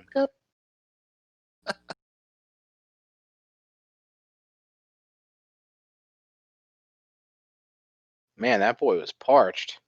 Yeah, I know. I was thinking. I was like, oh, we'd really let it get into some dead air here, but I Well, thought he'd be back a lot quicker. I was literally like, I unmuted my mic as Evan started saying, "Man, that boy was parched." And I was going to say, I was really hoping you guys would fill the void while I was drinking. Nope. What are I'm we, not gonna lie, professionals? I used the time to take a drink myself, so. I don't blame you. That's funny. I also used the time to take a drink. Thank I didn't God. actually, Oh. though. We'll edit that out, guys. We'll edit that out. As we always do. Yeah. So Zoro's drenched in blood and says, if I can't even beat somebody like you who doesn't even call themselves a swordsman with this kind of wound, my future as a swordsman is looking pretty bleak. So during this fight, Nami's like, I'm going to go steal their treasure. And if you guys win, then we can meet back up and keep this alliance going. So Kabaji whips out his tops. Oh, here it is. So this is it. In true shonen fashion, Kabaji uses acrobat technique 100 tops typhoon. And then, so Zoro sees this coming at him, all these different tops. Kabaji then uses acrobat technique wall riding. And he rides up this wall. Zoro blocks all these tops, right? He's cutting these tops in half. Now Kabaji is above him, and he uses acrobat technique. Midsummer firecrackers ignition. That is like some bullshit out of One Punch Man. Like, that is Yeah, a technique seriously. that would be used in One Punch Man. Do you think that Oda was doing this on purpose, or like, nah, like you think he was actually just coming up with these names? No, I think he was actually coming up with these names. So I think it was kind of a trope in like shonen manga to have these kind of technique names and shit like that. So I feel like it was probably like intended to be like this. So Kabaji's above him, and he plans on stabbing on him, right? Trying to fuck on him, And Oh yeah, I think direct stab is part of the name. Direct stab, yeah, you're right. Actually, I don't even know who the fuck is saying this. I don't even think this is Kabaji saying this, but we could just pretend it is. So at the end, I think it is. Yeah. so the full technique is acrobat technique, midsummer firecrackers ignition, direct stab. So Buggy, seeing all of this going on, decides, hey, I want in on this cool name attack thing going on, and decides to use ground runner Bara cannon to hold Zoro in place. But Luffy sees this and intercepts the hand by stomping on it, and obviously stop. I honestly don't really understand this at all. So he was gonna launch the hand at Zoro, right? What was he gonna do once the hand like grabbed his leg? Oh, is that gonna like hold him in place? Gonna hold him there, dude. Yeah, he was gonna hold him. So like, if he tried to dodge out of the way, how is he gonna hold him in place with just his fucking hand right there? He's got strong fingers. Got a strong hand, man. Okay. Plays the bass, dude. He's got that weird muscle in his okay. hand. Gotcha. That makes sense. He's got those like really fucked up callous fingers. That's why he wears gloves. So Luffy tells him don't interfere with Zoro's fight, and Zoro dodges the midsummer firecrackers ignition direct stab attack. And Zoro says, I'm tired. We need to stop. And Kabaji like laughs at him. He's like, well, if you're tired, I'll just finish you off. And this is another weird fucking panel to me, because Zoro literally just kicks him off of his unicycle. Like, Zoro wasn't even like, would he just like walk up casually and up smash this guy? Like, Yeah. What happened here? Yeah, I don't know. That is kind of dumb. So he goes from like bleeding on the ground, like I'm beat, to just casually, like, he looks like he's kicking a can down the road. Right. It's like a delinquent manga where they like kick someone. This is what this reminds me of. But it just like the transition of it all just really doesn't make any sense. But anyway, In the next panel, he's rearing up for the final move. It says Oni, and then the last panel, well, not the last panel of the chapter, but the next panel, we get this really nice full panel of the Giri, and we get some translators' notes that mean Onigiri just means demon slash, which we will see Onigiri like 100 more fucking times throughout One Piece because it's like it's his iconic shit. And it also means rice ball. Yeah, that's what I always thought it meant.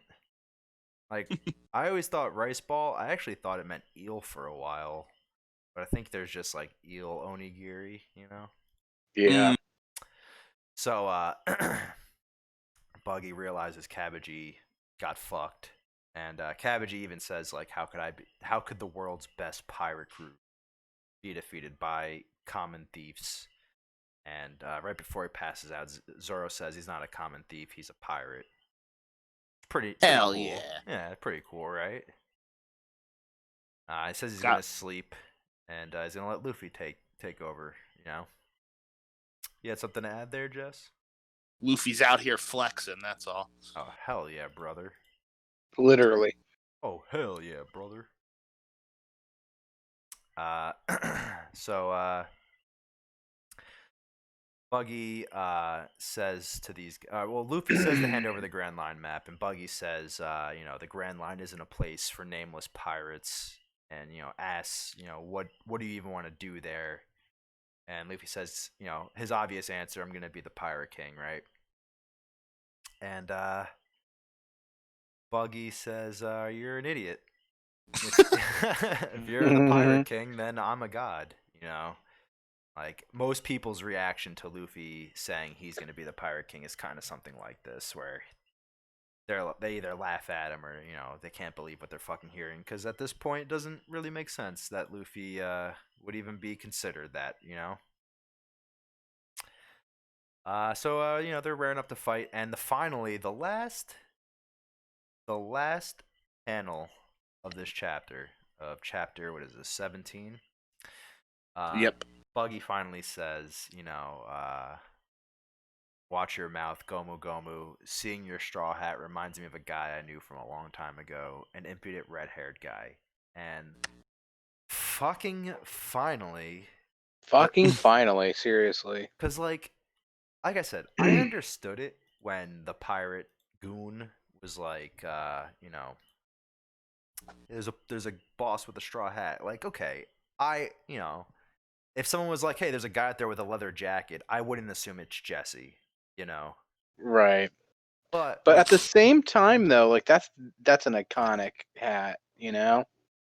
And that's the thing. And when you know as much as we know, because okay, at this point, like Buggy, right, as much as Buggy knows, right? Because it's like, okay, obviously it's Shanks' hat because Shanks gave it to Luffy. So if you're not into the series, if you've never read the series, all we know is that it's Shanks' hat, and we don't even know Shanks, how notorious he is at this point.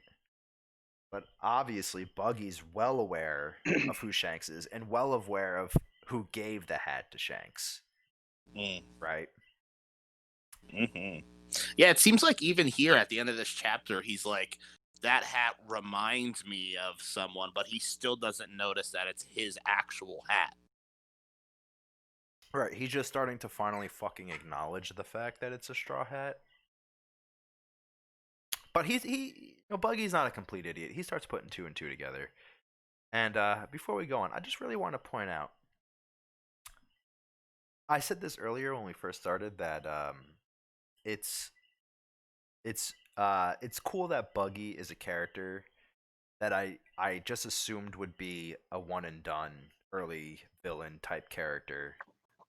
But obviously he's just so connected into the world of One Piece through so many different characters. And as the series went on, he actually became a lot more of one of my favorite characters. I really like his aesthetic, and he never changed. A lot of characters grow in this series and change their personality a bit. He kind of just stays the same, and I really like that about him. I agree with you 100%. Because he's this fucking, coward goofball, but like the shit that he's actually been through and the places he's actually been and the crew that he had, like, and like the status that he eventually it's pretty wild, the journey of Buggy, you know. But I just wanted to point that out before we keep going. I really like Buggy. I think he's a really good character. Yeah, he's dope. His abilities are cool. His backstory is really cool. I love everything about how it gets explained throughout the series. You know. Right. So this chapter is pretty much just a very big fight scene between Luffy and Buggy. And so Luffy asks Buggy, if he knows Shanks, and Buggy gives him. So Buggy gives him this really fucking stupid answer, and he's like, he says, "Yeah, I do know him." And Luffy says, "Where is he?" And Buggy goes, "If I know, then I know, and if I don't know, then I could also not know anything at all." And Luffy goes, "What are you saying? Are you an idiot?" Which was my fucking reaction to that as well. So I get where Luffy's coming from. So these next couple of fucking pages are literally just a big fight scene. It's pretty interesting because Buggy figures out that swords are strong against rubber powers. Obviously, Luffy can deflect a bullet in a cannon, but his rubber power would not be able to stop a sword. So he's got these daggers or these knives in his feet, shoes, and he launches his windmill attack, which is his lower half, and it's spinning through the air, and Luffy dodges it, but Buggy, thinking ahead, throws knives while Luffy's in the air and says you can't dodge something while you're in the air. But Luffy, being Rubberman, obviously is just able to stretch his arm and grab something and pull himself out of the way. So we just get more of a fight scene, and Luffy goes to punch him, and he misses, and Luffy grabs this house and launches himself at Buggy, and Buggy dodges it by using Bara Bara Emergency Escape. I don't even know why he has a fucking name for this attack. Because he's a coward. Right, I guess that's fair. But like, this is just like goofy.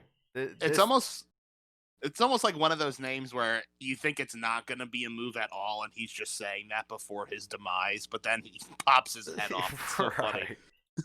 So we get that goofiness, and Luffy goes crashing into a building that he destroys. So Luffy's just fucking destroying this town even more. And then another fucking fight sequence happens. We kind of get like one or two panels of Nami watching this happen, and pirates, the Buggy goons, watching this happen, and just like, we should just pretend to be dead still, and Yeah. which is pretty funny. Pretend you fainted. Right. So Buggy launches his attack. Another thing is that Buggy calls this Bara Bara Cannon. For whatever reason, they replaced a bunch of technique names in 4Kids. So like Bara Bara Cannon was replaced to Bara Bara Harpoon. And Luffy, Like, that's less violent. right, I know. And Luffy, instead of using bazooka, has an attack. That attack is called Double Barrel. Mm-hmm. So anyway, this fight scene breaks out. Go ahead, Jesse. What are you gonna say? I just want to say I could see the double barrel thing because he uses both hands, right? Yeah. But like, still, what is even the point of that? There's no point. Also, I like though too where Buggy does this and Luffy catches his hand, but then he just releases that part of where he's holding, and he just launches the rest of his hand. I thought that was clever. That actually was really clever. It was a really really cool move. I think I'm gonna spend the rest of the night watching like edits, like the worst 4Kids edits. You got to. The ones for Pokemon are really funny. Oh my god, I can only imagine. They do a lot of different things for Pokemon. I always thought the funny one for 4Kids was that they changed Zoro's name to Zolo, and they gave Sanji a lollipop instead of a cigarette. Right. They do a couple things. So one of the pirates on Buggy's crew, he's actually the guy with he He wears all yellow, and he's got big lips, and he's dark skinned. And Classic. 4 kids, yeah, classic. 4 kids actually edits to make his skin white, so that it didn't have any racist connotations. Yeah, even in this colored version that we're reading, I don't think he had very dark skin, did he? No, but it was definitely darker than the rest. And in the In the anime, yeah. in the anime, he has like it's not like Popo. No, right. Obviously, but It's like the black people in Dragon Ball. I right. know exactly. But he has like the Popo lips. Yeah. Maybe by the time they got to this colored version, because this is kind of newer, right? Maybe they were like, let's be a little more sensitive here. Right. I actually just Googled what you're talking about, and I found that. You found the skin color change? Yeah, of the like dude in his crew. Right. So Japan. Yeah, Japan. So that attack actually hit the straw hat, and Luffy's obviously upset because this straw hat is his precious treasure. And he just says, Nami's there watching this, and again she says she remembers him saying, I got this hat ages ago from a friend, and she says to herself, I thought he was just the type of guy who wasn't bothered by anything. He looks really furious now. And, obviously we know how much the hat means to Luffy, so it getting damaged is a big deal. And Buggy, realizing this, attacks Luffy, but it's really just a distraction to make it so that he can hit the hat with 3 knives, and we get a flashback to Shanks giving Luffy the straw hat for the first time. And Luffy is obviously upset with all of this, and we just get more flashbacks of Shanks saying, give me that. When you become a great pirate in the future, you can return that hat to me. And Luffy goes in to do the same move, the scythe move, and on page 19, Buggy uses the Bara emergency escape again. It was novel the first time, but I mean now it's getting out of hand. Right. And Luffy on the last panel, obviously tricking him, kicks him in the stomach, and we get these really funny faces of Buggy, where his eyeballs are popping out. His face at the bottom there is fucking amazing. Yeah, that one's really good. He has a lot of good facial expressions, and he has a really funny one in the next chapter, I think. I want to say it's the next chapter. So he kicks him in the gut, and he says, "Don't compare yourself to Shanks," So the next chapter starts, and Luffy. So he kicked him in the stomach, and Luffy grabs the hat and just starts rubbing it in Buggy's face while he's on the ground. And he's like not even beating him up at this point. He's kind of just like stretching his face and like doing kid shit to him. And Buggy goes to stand up, and Luffy karate chops him in the forehead. Splits him clean in half. That would be hilarious. Then we just pan back over to the villagers, and they're just all having this discussion about, going to see the village chief and making sure he's okay. And this one older guy who we've been seeing more of says, I'll go. And then a bunch of other villagers grab weapons, and they're like, no, we're all going to go. We have to protect our village. Then on page 8, this starts kicking off some really cool flashbacks. So page 8, Buggy explains that the reason he hates Shanks is because he took a tremendous treasure from him, which kicks a flashback, and we start that flashback with Buggy and Shanks arguing over which pole is colder, the North Pole or the South Pole. And funny enough, 4Kids edited this to make it so that the argument was about which ice cubes, where the better ice cubes come from, the North Pole or the South Pole. I honestly don't know why they fucking changed it to like. Jesus what was the point Christ. of changing that? Yeah, that's so dumb. It's That's just just useless. Man. Like, that's just the worst. kids will love this. Yeah, like this argument is funnier in my opinion. What's colder, the North or the South Pole? I agree. That Ice Cubes thing is fucking stupid. So Yeah. Also, this is Silver's, right? So yes, this guy Totally. walks over to them and smacks them both and says, if you want to find out what's colder, why don't you both go to the poles and check for yourselves? And it is Silver's Rayleigh, and those black things on his face are not accessories. That's his facial hair. Right. Yeah, that's pretty amazing, man. That he's. I mean, we don't see this guy again for hundreds and hundreds of chapters. Very, very long time.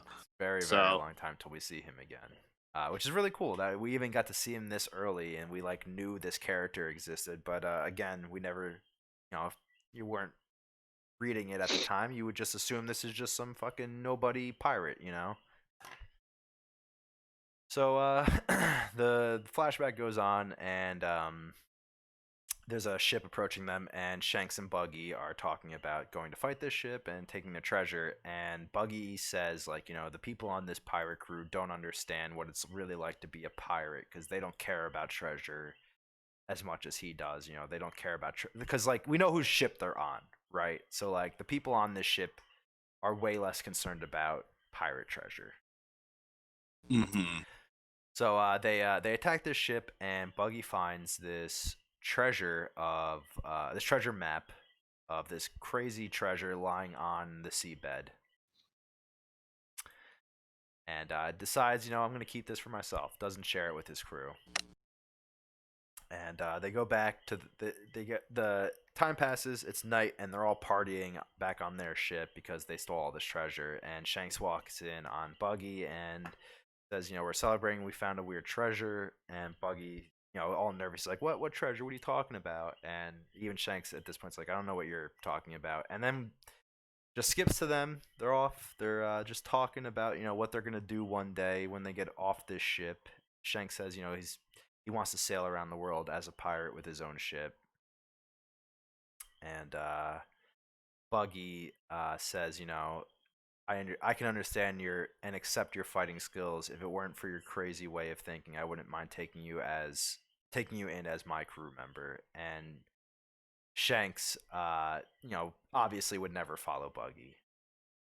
And we get a little cool back and forth, but like really they're just saying like, everybody's got their own path to follow, and they each have their own ideas of what a pirate should be. So then they talk about the weird treasure that they found, and Shanks mentions that it's a devil fruit, and which is this next bit's kind of weird to me because they talk about this devil fruit, but like they talk about it as if nobody has any fucking idea on this ship what a devil fruit is, or if it's even real. They talk about it like it's a fucking myth that they just found this devil fruit, which I don't know if they're in. What do you mean? Do I think? I mean, like, you're saying like the crew here, or where he's saying like on page 16, he's like, well, the story of the devil's fruit was a rumored story from the start. Well, on page like that. On page 15, Shanks says, I once heard that the devil's fruits are all sea devils incarnations. If you eat one, you'll gain a special ability, but you won't be able to swim. Captain said that whoever wants to eat it can have it. But like the way that they talk about it, like they're like they don't. I feel like they haven't encountered a devil fruit user. Way that I see this. Okay. Because even when Buggy eats it and nothing happens, they're like, well, I guess it was fake or whatever, or well, the story of the devil's fruit was a rumored story from the start. Like I feel like who they are and where they have been, they probably should have encountered someone who is a devil fruit, but again, just like picking this kind of stuff. So honestly, Oda probably just didn't have it planned out that far ahead. I think he had the entire story wrote out before he even started illustrating it. Well, yeah, he might have had like an outline, but like I don't know. Like, there's definitely stuff that like he came up with as he was going along. Like, I don't think originally Buggy and Shanks were supposed to be like both part of like Roger's crew or something. You know? Well, That detail could have been there Yeah, I from feel the like whole that time. detail could have been there for just because of like Let me even Silver's being there might confirm that.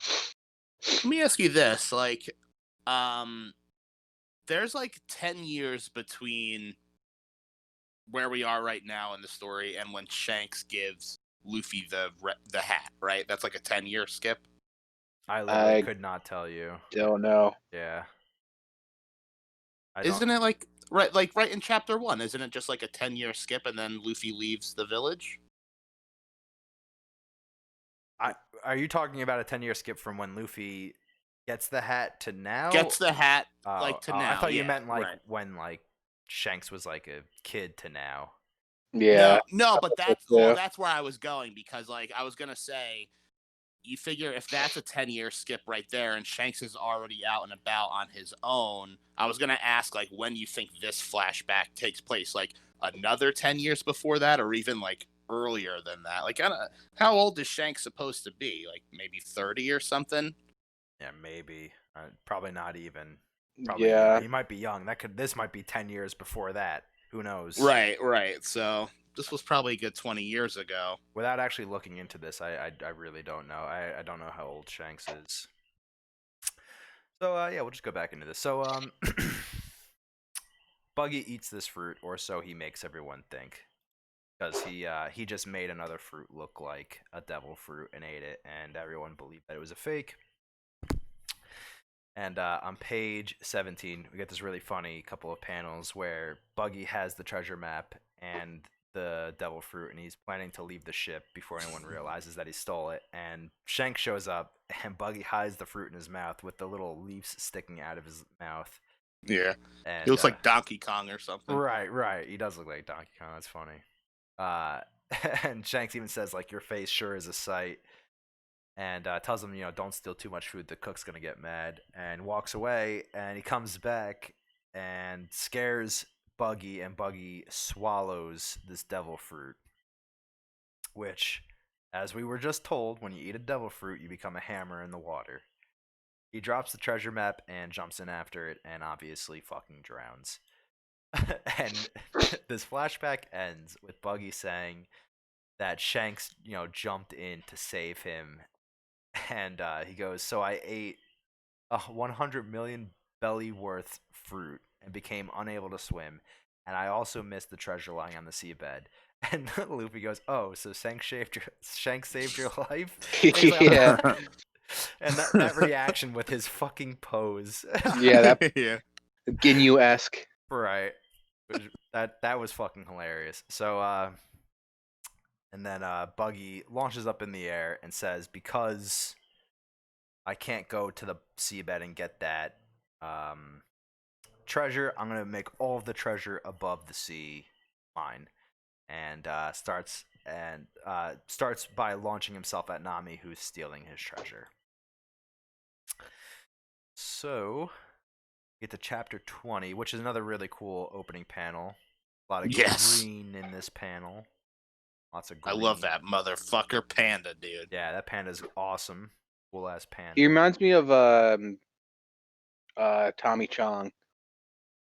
Tommy Chong. So that's what those plants are. Yeah, That makes that's all that sense. green, bro. So Nami, not Nami. Buggy is flying towards Nami because she's stealing his treasure. And Luffy notices that Buggy obviously doesn't have the power to fly, so he needs to keep something grounded while he's using his split power, and leaves his legs grounded. And Luffy sees this and just walks over to him and kicks him square in the balls. Which, let me tell you something. This was edited by 4Kids. Oh my god. He does not kick him in the Surprise. balls on 4Kids. He kicks him in the shin on 4Kids. What? Yeah. They also get rid of all of the alcohol drinking that Shanks does in the flashbacks. They don't even normally they would change the bottle to make it look like juice or soda or something. They just removed it completely. So his hand's just waving in the air with nothing in it. So so he kicks him in the balls, and this obviously makes Buggy fall to the ground. And Luffy just tells Nami like fucking drop that treasure and go somewhere safe. And Nami, this panel is fucking. This is goofy. So Nami yells that like if I put the treasure down, I don't want to. This is my treasure. Why should I leave it? I stole this treasure. I'm a pirate thief. I'm a pirate treasure thief. And when I steal pirate treasure, it becomes my treasure. I'm telling you, this treasure is mine. And Luffy just, oh, okay, I get it. Like, oh, okay. And Like Buggy, fucking 5 chapters later, he's like, oh, I get it. yeah, he's like, oh, so the pirate's name is Buggy. I finally understand. So Buggy listening to this is like, this is the dumbest conversation I've ever heard, and launches into Festival, which is his famous move where he launches all of his body parts into little pieces and launches them at people. So he does this at Nami to get his treasure back, and we see that so to make his power work, he needs to keep his feet grounded so that the rest of his body can stay in the air. And Luffy notices his feet and decides to fuck with them. And it's pretty funny. He tickles them, and we get all these funny fucking faces. So he tickles them, and then we get this funny face on page 10. And then he stubs all of his toes, and we get another funny face of Buggy. That looks fucking awful. Yeah, That makes my toes yeah. curl up. That's painful for sure. And and Luffy goes, man, you're pretty tough. And he starts pinching his fucking foot. And we get on the next page, we get another really funny panel of Buggy with his eyeballs popping out. But like, it's really funny because every time Buggy makes some kind of like fucking reaction, Nami also reacts to it by screaming even more. It's so good. So Nami goes to hit Buggy with this treasure sack, and Buggy catches it. And he's like, hey, thanks for giving me my treasure back. And he launches his 2 hands, which, okay, this is kind of weird. So he's holding this treasure sack, right? If you're looking at these panels with me, page 13. He grabs this treasure sack. He says, "This is mine."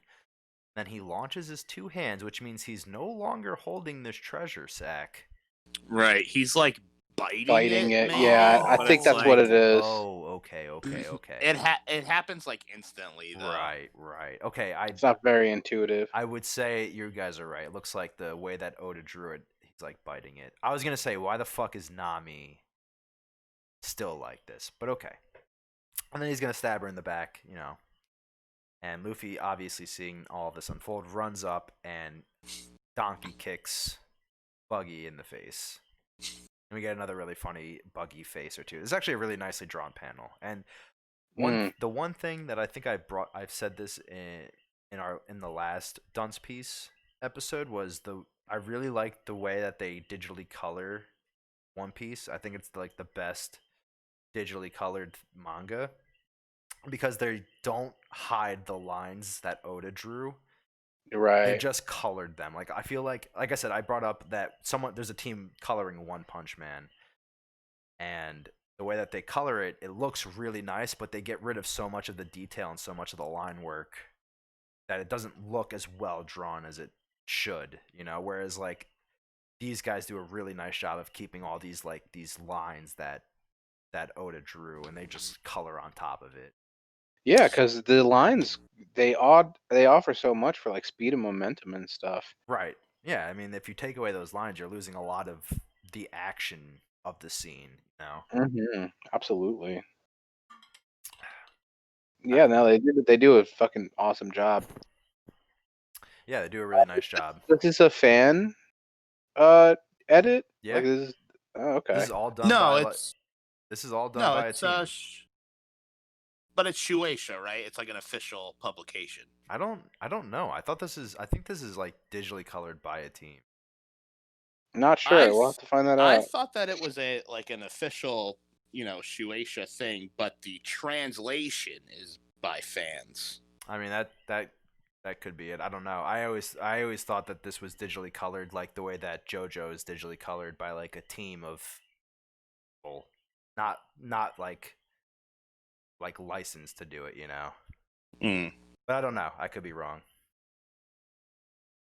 So anyway, he kicks Buggy, and it's pretty much the end of Buggy.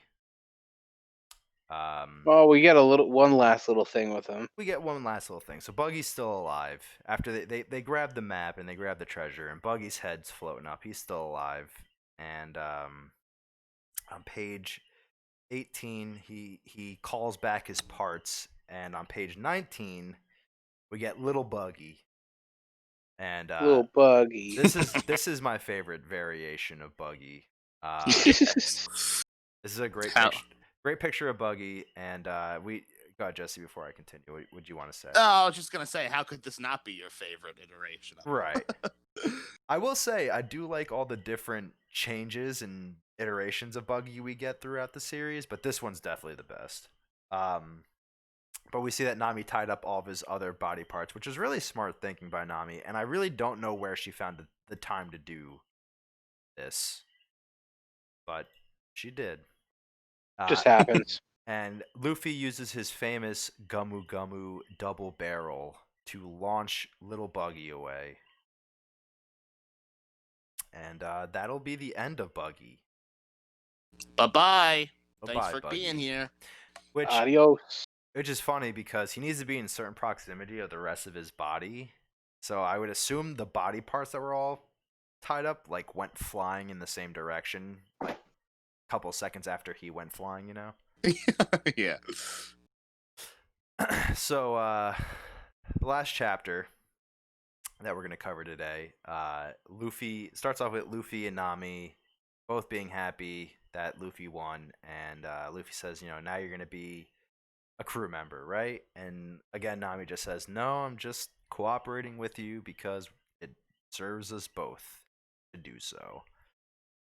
And then she notes that Buggy says that, Buggy said that he only collected the best treasure, so the treasure in that bag is worth, 10 million belly. Luffy grabs his hat that's all cut up, and Nami says, isn't that hat precious to you? And Luffy just says, he's just happy that he got to beat up Buggy after, he ruined his hat. So he wakes up Zoro, and he goes, oh, I don't think you can. Zoro goes, I don't think I can walk yet. And Nami goes, obviously, if you guys were able to walk, you guys wouldn't be human. And Luffy goes, why did you include me? And she goes, well, you're the weirdest one, which is definitely true. So the villagers show up, and they see Mayor Boodle knocked out, lying on the floor, and they ask what happened. And they must have been the pirates or whatever. And Luffy goes, oh no, I did that. And obviously the villagers are pissed off about that. And the villagers ask, like, who are you people? What are you doing here? Or could you be pirates? And Nami's like, oh, good. If we just tell them, we're thieves, we're not pirates, we'll be fine. And Luffy goes, we're pirates. And, obviously Zoro laughs his ass off at that reaction. And the villagers chase them away. And I love on page 9, Luffy just dragging Zoro's fucking body. Yeah. Like, he looks like he's dead, and he's just fucking dragging this body. So the villagers chase them, and eventually, so Luffy, the villagers are chasing them, and I like the little thing Luffy says here, and he's like, this is a good village. They're all upset, and they all care, about their chief, and they're all getting this mad about it. And he's like, no matter what we said, they'd still be mad at us. So they go down this alleyway, and Shushu's there, and he stops the villagers from chasing them. And they eventually make it back to the boat that they stole from the Buggy Pirates, and the 3 Buggy Pirates are still there waiting for them. And the Buggy Pirates, say, we're here to steal back our treasure that you stole from us. And they get out of the boat, and they see Zoro sleeping, and I guess they don't fucking realize who this guy is, which blows my mind, because how many fucking people on this island could have green hair and look like this? Yeah, seriously. And they walk up to this guy, they walk up to Zoro and start smacking him on the head and go, don't be a coward, don't faint. And Zoro just looks up and scares the shit out of them, and they swim away. That's a great page. Page 14 there. Page 14 is a very nice panel. So the mayor wakes back up and says, are those kids still alive? Where are they? And they tell them that, they chased them out of the town. And the mayor, is like, oh, I gotta fucking run after them. I can't let them leave without saying something to them. Because obviously they saved this fucking town from the buggy pirates. And mayor catches up to them and, just tells them to stop. Don't leave yet. And all he says is, I'm sorry, I owe you guys a lot. And Luffy, in typical fashion, just answers with, don't worry about it, just live happy lives. It's a really nice thing to say, because Luffy, I feel like in all these towns where they do something nice, all these people always want to like thank them and treat them as heroes, but Luffy's like, look, we're pirates, like, we're not heroes. We didn't do this to be some saviors. We just did this because you people are good people, and we don't want something bad to happen to good people. Mm.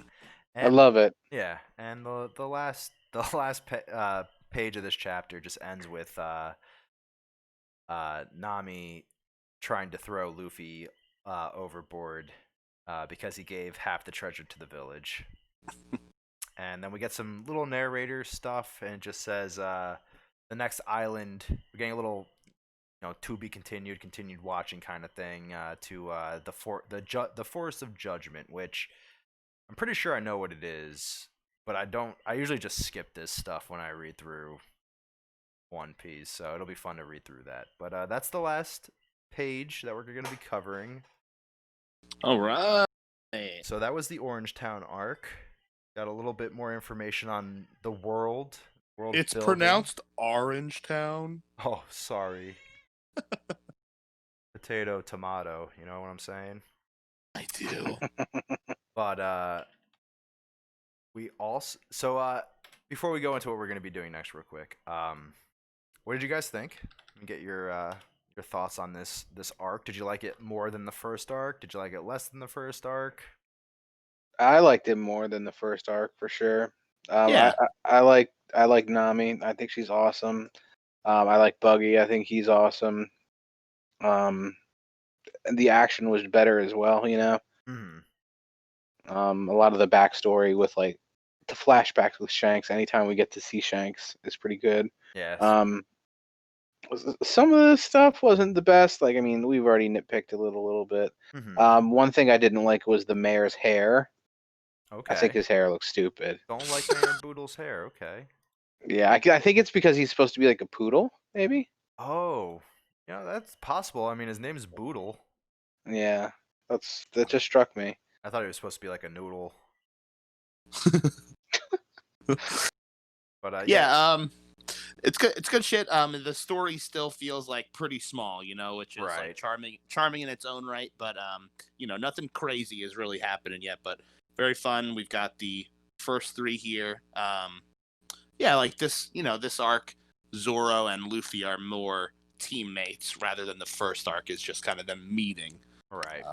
So yeah, it's fun. Yeah, got a lot more going on in this arc for sure. A lot more moving parts, but again, like you said, the world. If you were just reading this from start, the world's pretty small still. Like, I would never picture like how big the world actually is.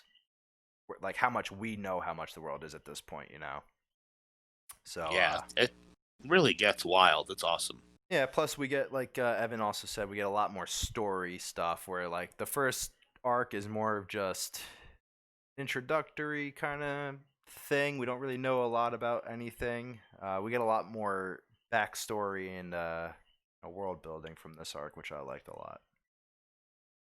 Do you know which chapters we're going to be reading next there, buddy? I don't know the chapters, but I can look it up real quick just to let everybody know. I'm talking a little bit slower just to drag it out.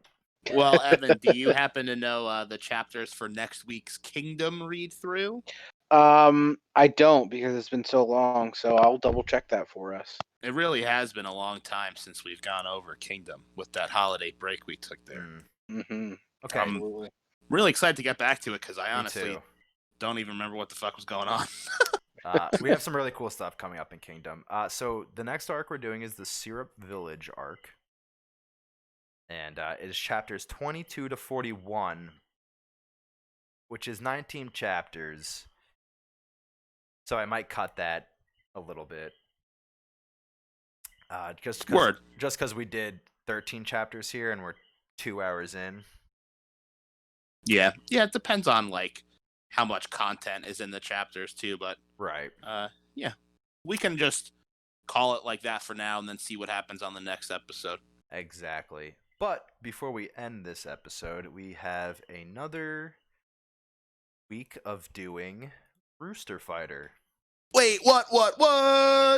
Oh, So yeah, we're gonna be doing Rooster Fighter, and there's actually the 3rd chapter is out. I saw that right before we started recording. Right. Yeah. So we will obviously be covering chapter 3 next week with Evan, but this week we'll be doing chapter 2, and This is the best chapter. this is a good chapter. So chapter 2 starts off where we kind of left off, where our boy does. I think he. What did they call him? Kluxkay? Kluxkay. Our boy Kluxkay. Which isn't, I don't think, his actual name. It's just the name the old man gave him. Is fighting this businessman monster. And we got the famous line, "Pissing me off, I'm rumbling for a cockfight." Which I feel like will be a catchphrase going forward for this guy. Bastard, the hell you think you're doing? So we get a little bit of backstory from the Rooster, and it's just going over like his big brother was killed by another demon or monster or whatever the fuck this is. So I guess that's what his motivation for traveling is right now, is to find the monster. No, wait. It's his little sister, right? That's what I was thinking. Oh, it definitely is. Oh, oh, she's saying big Sarah. brother. Oh, Right. Sarah. Oh, okay. Yeah, I don't know why. I guess I just originally read Big Brother, thinking it was him saying that. I just ignored this Sarah. I just assumed it was like a scream. But anyway. Understandable, for sure. Anyway. In fact, I didn't know it said Sarah until you just said that. I also thought it was a scream. Right. So there we go. You know, we got another famous catchphrase, "Bastard, I'll beat your ass to hell." And we got this nifty little fight scene between a rooster and this businessman spider guy, demon guy. And I just gotta say the illustrations for this are so well done. They are. Ridiculous. It's just beautiful. It's such a goofy ass concept, but it is just beautifully done. So the rooster's flying around him, and eventually gets on top of his head and makes this dude smack himself in the head, which gives the rooster enough time to swing to his eyeball and start pecking his eyeball. And now I really hope we get more of the rooster's, like, how he has this power, but he decides to use his finishing blow. Yeah. Which is literally a fucking blow. He's like screaming, cry of the tailor, partridge, falcon, and heron. Cock-a-doodle-doo. And we get this. Go ahead. Yeah, go ahead. No, go ahead. We get this really cool fucking panel where even like the kanji or whatever this is like 3D blowing through the monster. So awesome, dude. Which is so fucking cool. This is like such a cool panel, the way they drew this. A lot of lines to indicate the movement of everything. It's really, really well done. Mm-hmm. I believe, by the way, this is katakana, which is like used to write sound effects and also borrowed words, like English words, but in Japanese. Like Dragon Boru is Dragon Ball. Gotcha. It's written in katakana like that. So. Gotcha. And then hiragana is like normal Japanese letters, and then kanji are borrowed from the Chinese, and those are like the really like detailed looking characters. So anyway. All right, thanks, dork. Anyway. Get outside sometimes, fucker. So he uses his cockadoodle-doo attack, and I really want to know how he has the power to do this. I'm sure it'll be explained. I hope so. And it blows this fucking monster up. Yeah. And we just get this end scene, this scene right here where the monster's just in pieces, and these three normal people are probably just like, the fuck did we just watch happen? What fucking happened just now? What on earth is that rooster? And they're literally saying on page 20, what the hell just happened? And of course, in true manga fashion, the old man has to monologue what just fucking happened. And Yeah. talks about resonance and what just happened to the monster is the same thing as if you were to scream into shatter glass. And then he just ends with, what in the world is that rooster? And we go back to this flashback that shows this mark on this demon's neck that ate his sister. And he checks to see if this monster has it, but he doesn't. And we get this scene where it's just the three people saying this is a fucking mess, and Tsukai decides he wants to help clean up. It's pretty nice, you know. He decides to clean up alongside of taking care of this monster. And on page 25, we get a hilarious shot of all of the garbage bags and the giant glasses. Dude, that's my favorite part of this whole chapter. That is so fucking good. Waiting for garbage collection.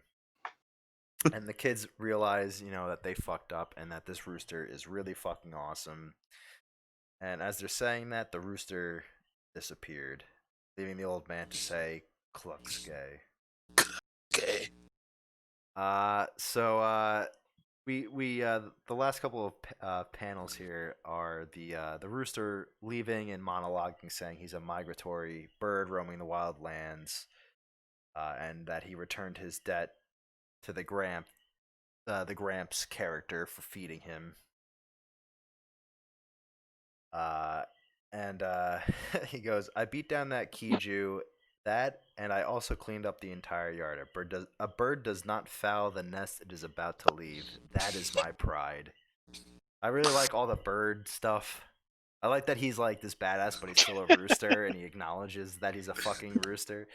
So he ends up going back to the hen house of that hen he had sex with from the morning, and he says, it's against my principle to let a woman continue to shed tears, because before anything I should be making her cry out.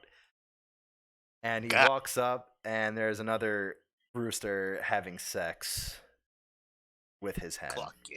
Cluck, yeah. Cock-a-doodle the motherfucking do. And we end with the next city is out there waiting for me, and it says next time the zoo. And that'll be the end of Rooster Fighter for this week as well. So look forward to next week when apparently he goes to a zoo. Fucking ridiculous. Fucking who wrote this? Like, somebody's getting paid. Genius. Someone's getting paid like money and is getting published to make this. You know, like, that guy's not getting paid enough, if you ask me. I agree. It's fucking awesome.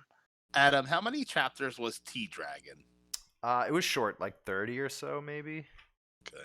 How many chapters do you guys think this will go on for? Honestly, if I could see it going like a One Punch Man route, but it could also be a short thing. So yeah, I can't imagine it's gonna be that long. Cause like, what the fuck are they're gonna find? Well, you know, they could just make it a comedy manga. You know, they could do a lot with that. Yeah, I guess. It's just ridiculous, man. Because it's like, think of like The Way of the House Husband, you know.